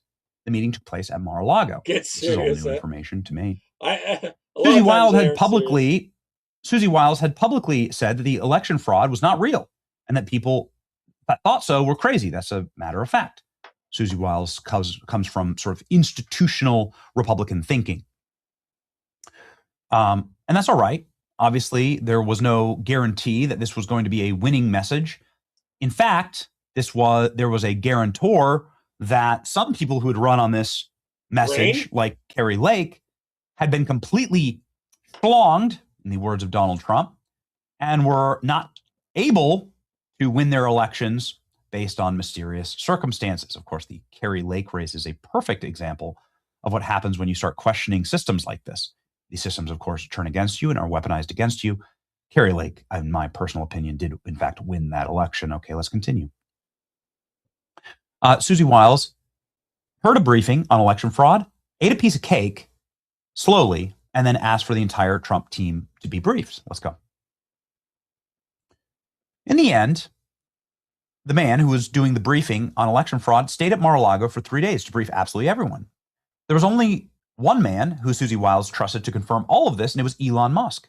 Dear D. A call was made, and the man found himself in a room with Elon Musk. Musk declined to sit through the whole briefing. He just said, "Give me your data." Let's continue. So Elon Musk read the AI summary of the technical data, and then he picked up his phone and made a call. We have a problem. It's all there's Democrats that want us to vote by phone. Jesus, you know how many phone bank things there is and stuff? Ridiculous. True. Computerized. Elon Musk. They could steal it even easier. Musk got on the plane to host Trump rally in Pennsylvania. It was on October 17th, 2024. Musk said something remarkable during this rally. We've actually gone and found it, to ALX's great credit, sort of the king of all Elon Musk commentary during this time frame. And we got that. We got this exact clip. Elon Musk said something very specific at this rally. And they tried to steal 2024 in its specificity. What he's getting to. Let's listen. Well, there is, I think, some amount of cheating that takes place. It's hard because they've, you know, when you have mail-in ballots and no sort of proof of citizenship, it becomes almost impossible to prove cheating is the issue. So a lot of people on the Dem side will say there's no cheating, and I'm like, you've made it impossible to actually prove that there's cheating. But statistically, there's some very strange things that happen that are statistically incredibly unlikely. So, you know, there's always this sort of question of, like, say, the Dominion voting machines. It is weird that I think they're used in Philadelphia and in Maricopa County, but not in a lot of other places. Doesn't that seem like a heck of a coincidence? So I think we should, in my view, we should only do paper ballots hand counted. That's it. Yeah, it's really cold here. I'm a technologist. I know a lot about computers, and I'm like, the last thing I would do is trust a computer program, because it's just too easy to hack. It's too easy to add just one line. Get that right. And it's really difficult to hack paper ballots. Well, that's strange. Elon Musk saying that at the time. Sure, a tone change. Nobody heard Elon Musk talk like that before. Leading up to what happened on the election night. Elon Musk said at the rally, there's always been a question about Dominion voting machines. It's weird how you're using Philadelphia and Maricopa County. Doesn't that seem like a heck of a coincidence? You just heard the full clip. Let's continue. However, could the 2024 election steal be stopped in a few weeks before the election? The man who briefed Elon Musk, Patrick Byrne, and Gary Bernstein said that their team had recruited dozens of people who knew exactly how the rigged system was built. You're about 8 degrees colder than us. They had worked for these companies. Continue. This group of whistleblowers were hiding in a hotel in Switzerland before the 2024 election, and that's when General Flynn flew out to see them. Flynn asked, how long has election fraud been going on? And they said in Venezuela, they rig it in 72 different countries for the last 20 years. Continue. Can't see a word I hear, huh? The whistleblowers from Venezuela had video meetings with Musk team and Trump team to explain the technical details of the election fraud, and the most important detail, that Dominion IP addresses had been located. All it cost was $15 in Bitcoin from an anonymous Japanese account. All right, well, how internet security works, man. Bitcoin will open it all, won't it? The relevant data and IP addresses were now verified. And that's when Senator Mullen came to the rescue again. A cybersecurity team got the data 3 days before the 2024 election. The Dominion offices in Serbia was hit. Cyber attacks and their computers that they used to rig these systems were useless. On election day, nobody knew if the cybersecurity team had been successful in knocking out the Serbian computers. Everybody at Mar-a-Lago had to wait for the results. The man who briefed Musk flew to Oslo that day. They'd have to leave the USA if they failed. Imagine the moment on election day. Trump had no idea if he would win. Patrick Byrne watched from Qatar. Gary Bernstein watched from Switzerland.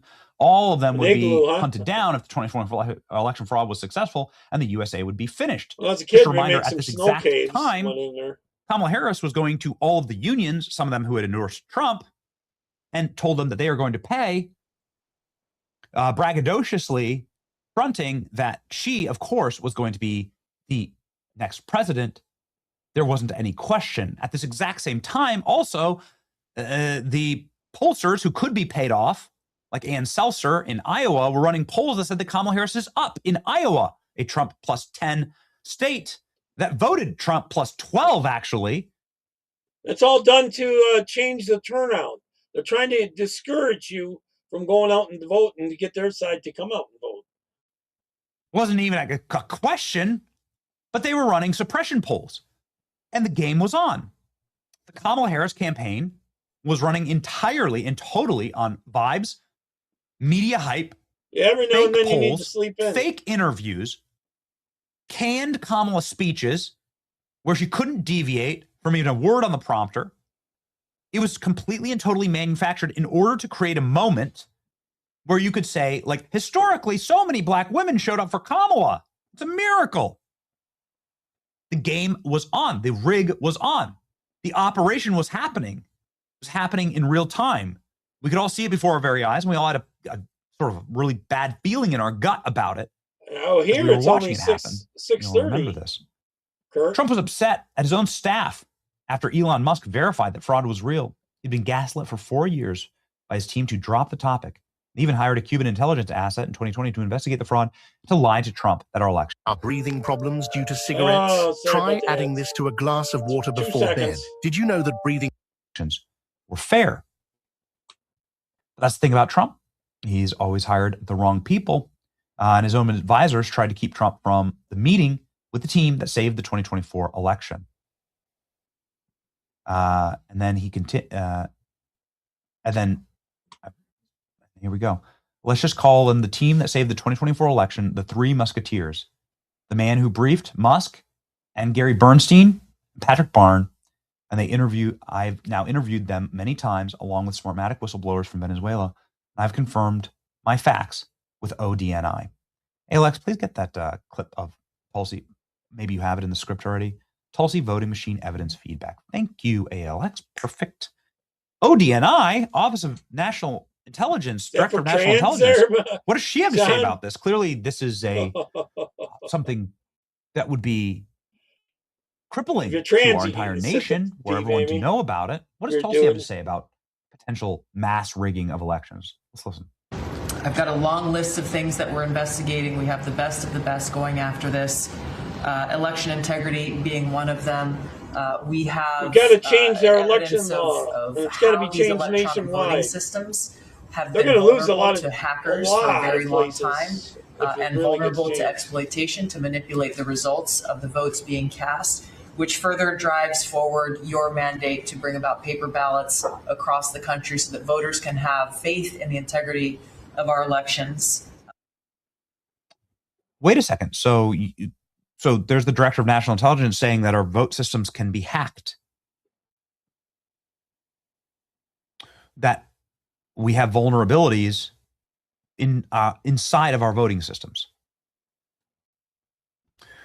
This isn't something that, by the way, is extreme at all. And I'm going to get to my own original and independent reporting on this in just one moment. But just to let you know exactly how actually mainstream all of this is, watch the New York Times hack a voting machine and change the results. Here we go. All cybersecurity experts who have given electronic voting machines any thought agree.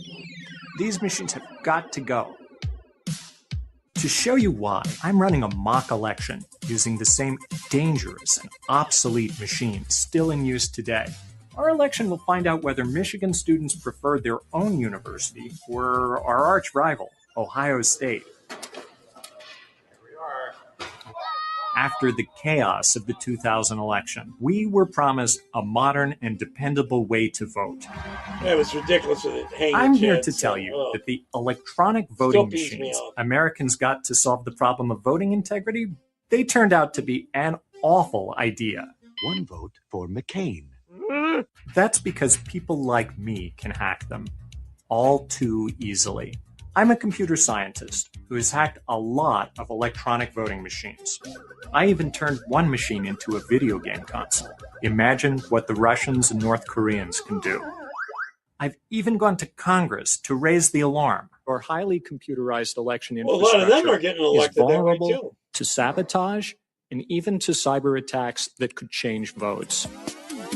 This is the same electronic voting machine used in Georgia and parts of Indiana, Kansas, Kentucky, Mississippi, Tennessee, Texas, and even in swing states like Virginia, Florida, and Pennsylvania. Millions of Americans voted on paperless electronic voting machines in the 2016 election. Who are you going to vote for? 100% Michigan. 100% Michigan. Obviously Michigan. Michigan. Michigan. But here's a little secret between you and me. I've already hacked these worthless machines. Step 1. Buy a voting machine on eBay. Or, if you're the North Koreans, hack the manufacturer and steal their software code. Step 2. Write a virus. Step 3. Email your virus to every election official responsible for programming the voting machines with new ballots. Many of these officials are easy to find online. Serial marks too, yeah, that's a good idea. And wait. Step 5. Hijack the ballot programming and let the election officials copy your invisible malicious code. Good onto the ideas, voting John. machines. They're going to Step steal 6. them at some Watch point. your code silently Texas. steal votes. I know they are. They're going to cheat enough in Texas. The guy was able to say that the University of Michigan voted for Ohio State. If you're aware of college rivalries, you will understand how insane that is. It is like the Mets voting for the Yankees. Whatever sports rivalry you want to insert here, or human rivalry, it just doesn't happen. It's just an impossibility. And he was able to get the University of Michigan to favor Ohio State voluntarily in their election by just hacking their voting systems. They do a percentage thing. Like, say you get 100 votes, and this is what I learned give you 55% of them. And, when I did a series of phone calls. The one they want to lose 45. To some of the people involved in this daring and mind-boggling 2024 election fraud story. And I'm going to leave the names out right now because they don't want to be public about this. Yeah. Well, and the light of day is what's going to like to perhaps Mr. Fixer. Use this as an opportunity to effort for more secure elections. There are some major bills that hopefully will be brought up in Congress in order to create safer systems. You're already starting to see a major push for banning mail-in ballots, for banning electronic voting, for going back to paper ballots. And so here are the three things that I was told last night. They buy off the handful by a number of individuals involved in this shocking case of election fraud revelation from 2024 and how the Trump team stopped it. First, that there are systems at place, not just machines, but actual systems that are loaded into the machines, the programming themselves, steal elections. Are they stealing them? And they're designed to do that. They do that through inputs, algorithmically, to create intended results based on fractions of votes and percentages of votes, the votes tallies that are so big or small in rural counties or big in urban counties, they are able to balloon out the Democrat counties and the total numbers by adding small amounts of votes in certain places, by just creating them out of nothing. And they're able to shrink smaller Trump counties in a way that leads to 51-49, like very razor thin margins in these states where you just lose by a whisker, right? That's something that was provable. Those are systems that they've caught them doing that in 2020. It's something that does happen in America. So how do you fix that? Well, it's based on programming, not the hardware, but actually the software that goes into these electronic machines, as you just saw there, demonstrated by the New York Times. Benny, you're crazy. You're insane. How could you possibly be allowed to do this show? It's going to get to the part saying where this, Elon New York Times Musk is saying exact blocked same it from happening. Elon thing. The actual Musk programs people, loaded into the machines. they tried to steal it. And these programs have access points for somebody to manipulate the vote totals. And that those are loaded onto an enormous number of machines it could make $1 million in America. And that the reason these programs can operate efficiently on an election night is because they're connected to the internet. And that's obscene. Anytime something is transmitted electronically, it has vulnerability. If you're connected to the internet, then you can just straight up change or do anything you want to these machines. I haven't seen Gabby in quite a while. And that still happens. And so there was, and I'm not going to get into total details here because I'm going to develop this entire story, but there was a aggressive operation, a counterstrike led by Elon Musk to save the 2024 election. And it's why Elon Musk actually knew that Donald Trump had won hours before anyone else. Trump sitting there at Mar-a-Lago with Dana White, and I've heard Dana White tell this story. Ladies, be careful with this gelatin trick, okay? I used it for just 10 days and lost 26 pounds. That Elon Musk has said, you won. You've won. As before in some of the earliest polls rolling in, because Elon was able to see that the numbers were matching the reality on the ground. And the reality is this, that America potentially had its first fair election in my lifetime in 2024. Close, maybe not quite. I'm through sure a series of counterstrikes and through a series of great public intimidation against the bad actors who are operating these systems. Please see how Venezuela is being treated by our administration right now. Yeah, you do. Venezuela, we're people in like backing a hot war them right now with Venezuela. I mean, I think Donald Trump is actually going for regime change against the regime changer. Tammy. Trump is treating Venezuela very badly. I'm not saying they don't deserve it. But you can start to delineate the consequences of this, and you can really start to see, when you look at the force majeure on a national level towards voter security, how the systems get saved. So 2024 was a fair election. Elon Musk was able to predict, based on his own incredible strike team, geniuses, that President Trump was going to win, that his victory would be assured hours before anybody else knew it, including us and President Trump and Trump's team, because they were able to sufficiently suppress the theft. It's not too bad here that these electronic machines on the, allow buffering. And are designed to create. Here and there. And the final thing, how do you fix it? It's not that you can't have electronic voting machines. It's that you can't have them connected to the internet, and that you have to have election monitors. Because you can use thumb drives. You need to have clean bills of service. We do this for cars. We do this for planes. We do this for I iPhones. think paper ballots is. You have to have inspectors, and you have to shut down any access to the internet, and you have to have an inspection of these machines that say that these machines have simply counted the ballots inside of them, and the ballots need to have a paper tracking system. We do this in Florida, where every ballot is marked and watermarked. The ballot does go into the machine so that it can count, and we can tabulate by 9 p.m., give you your results, right? But if anybody ever contests the results, you can go find the stack of ballots, and you can freaking count them, and count them up against the machine. And that is what the Trump administration, I think, should have been pushing for, like from the very beginning. I feel like the more people understand about this operation and the system, the more people know that it is, in fact, real and what a threat it is every bit as big of a threat as criminal immigration, lawfare, and so on. The more we talk about it in real terms and understand the reality, the more that we can be treated like adults and we can solve adult things and adult problems. And this is a very big adult problem. We're living in a fantasy to think that all these machines connected to the internet are on the up and up and aren't 100% being hacked by the communist Chinese or other nefarious state actors and are rigging our elections, are stealing your votes. Worse than any criminal alien could, frankly. A lot harder for them to go vote than it would be for somebody to just manufacture the votes out of thin air. That's what's happening.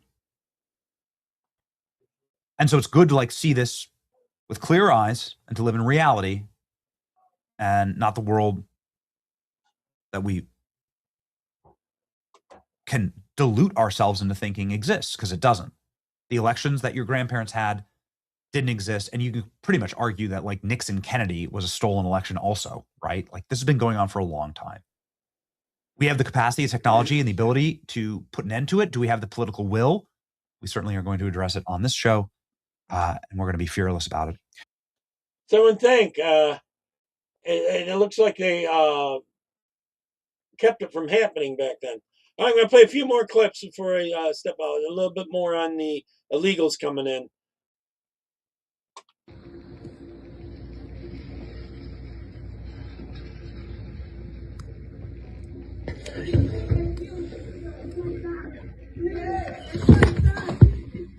Bye-bye. Please, what are you doing? What are you doing? Please stop doing that. Yes, stop doing it's that. called deportation. Stop doing that. A Christmas song, Stop doing that. Kurt? Chestnuts. ¿Por qué son así? Tranquilos. I'm ¿Por not qué hanging no tratan with así? you. Ustedes son humanos también. Carajo. It's definitely an adult conversation. Déjalo. Bye-bye. Don't come back now. ¿Qué hizo? Dime qué hizo. Ok, pero tranquilos. Está en su casa, tranquilos. Él no anda armado, no anda nada. Él anda tranquilo.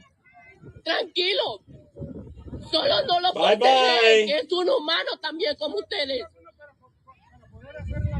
Don't break in next time. Está en su casa, no está en otro lugar. Tranquilos. No lo forcejeen, tranquilos. Él es un humano como ustedes. Habla.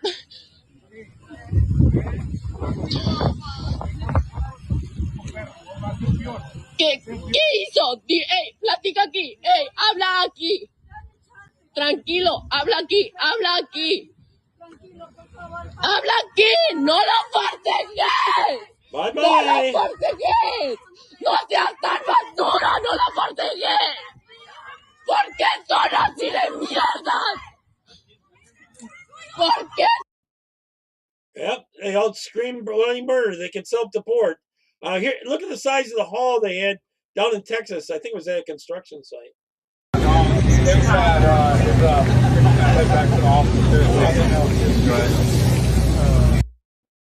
Look at how many are there. That's ridiculous. All the same. Grab my fucking clothes, bruh! Don't touch me! Don't touch. This is a leftist trying to keep them here. They didn't know they're here for voting reasons. Let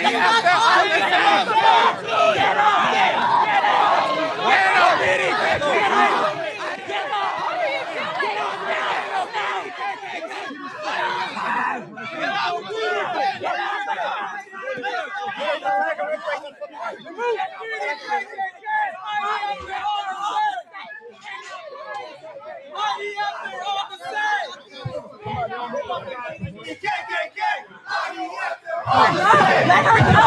Don't touch me, man! Let her off me! You have to leave. Exit. You have to leave. Exit. You have to leave. Exit. You have to leave. Let's go. Let's go. Back up. Bye-bye. Oh, I actually like Marianne. I like seeing him go.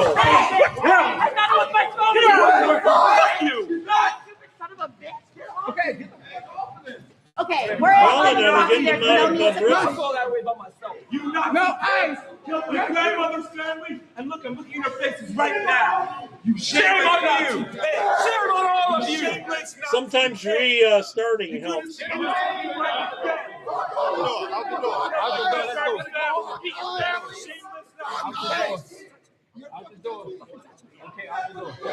That's fine. You do this to us, you do this to your wife too, I know. That's fine. Out the door. Bye-bye. All these are the college. You are all animals. These commies want them here so they can vote for socialism. Where they're coming from, a lot of them are socialists. Fuck ICE! Fuck ICE! Fuck ICE! Hey, you know what are you without your gun? Took off your body camera. Why did you take off your body camera? Why did you take off your body camera? Where's your body camera? Why did you take it? You guys, they've got their cameras going, so what are they worried about? Get the hell out. I wouldn't put up with them naming that long.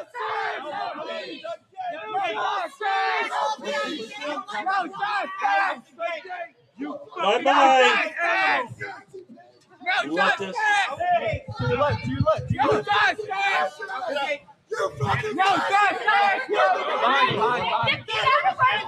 I wouldn't put up with them that long. They're still wearing masks. We'll be back. All right, well, come on back, or we'll have the fence up for you. Maybe a little bit of mace and stuff like that for them, huh? How would that do? They didn't have sound anymore there. Boy, they're. Oh, there it is. Cutting in and out. Probably their signal at the time when they recorded it. We'll be back. All right, this is in Louisiana. We'll be back. Federal agents have their big operation underway in the Big Easy. So far, they have taken some 20 people off the street. What we saw yesterday is they started in a Home Depot to the northwest side of the city, and that is where they often pick up illegal. He's kind of a celebrity for most of us. Goes looking for day labor. A big roundup never materialized, and it was no secret that Border Patrol was coming to town here. So what we have from local reporting is that a lot of people who knew they had questionable status just stayed home or stayed out of sight. Ultimately, what we saw from Border Patrol is they mounted up a foot patrol and came right here through the heart of the French Quarter. Yeah. Our teams are spread across New Orleans, several strike teams, several hundred agents. It seems pretty clear that you're wanting your presence to be known. Well, we're a uniformed law enforcement agency, Mike, as you know. So this is what we do, whether it's a foot patrol like this, whether it's roving patrol in vehicles, boats. You've seen us on the river there in Chicago, or in the air. It doesn't matter. We're going to utilize any method we can to, again, go after those bad people and bad things. Cattle fraud. Now, the agents did get some heckling, but there were shouts of support as well, and people who wanted to stop and take selfies, particularly with Chief Bovino. Handheld tasers would work. I'm an immigrant. I'm from South Africa. I came here legally, in a legal way, in terms of my legal visa, and I did everything by the book. Good. That's the way you do it. DHS released mugshots of some of the people arrested so far as part of Operation Catahoula Crunch. The crimes include everything from battery to domestic violence and child endangerment. Unlike you notice how they always send their fighting age men, or basically, pretty much. All of them are 40 or under. Like Chicago, what we did not see are the big crowds form up and riot control measures used like gas, things of that nature. And the big difference seems to be cooperation from local authorities. Yeah. Okay, I'm going to end it there. Everyone catch Rebel Chicks next with VV, and then later Country Conservative. Okay? I should be on tomorrow. I got a bunch of clips. I'm just going to play them all. It's going to be Clips Day. So I should be on about 5 p.m. Eastern time tomorrow. Okay. All right. God bless everyone. Have a wonderful Christmas. Bye-bye.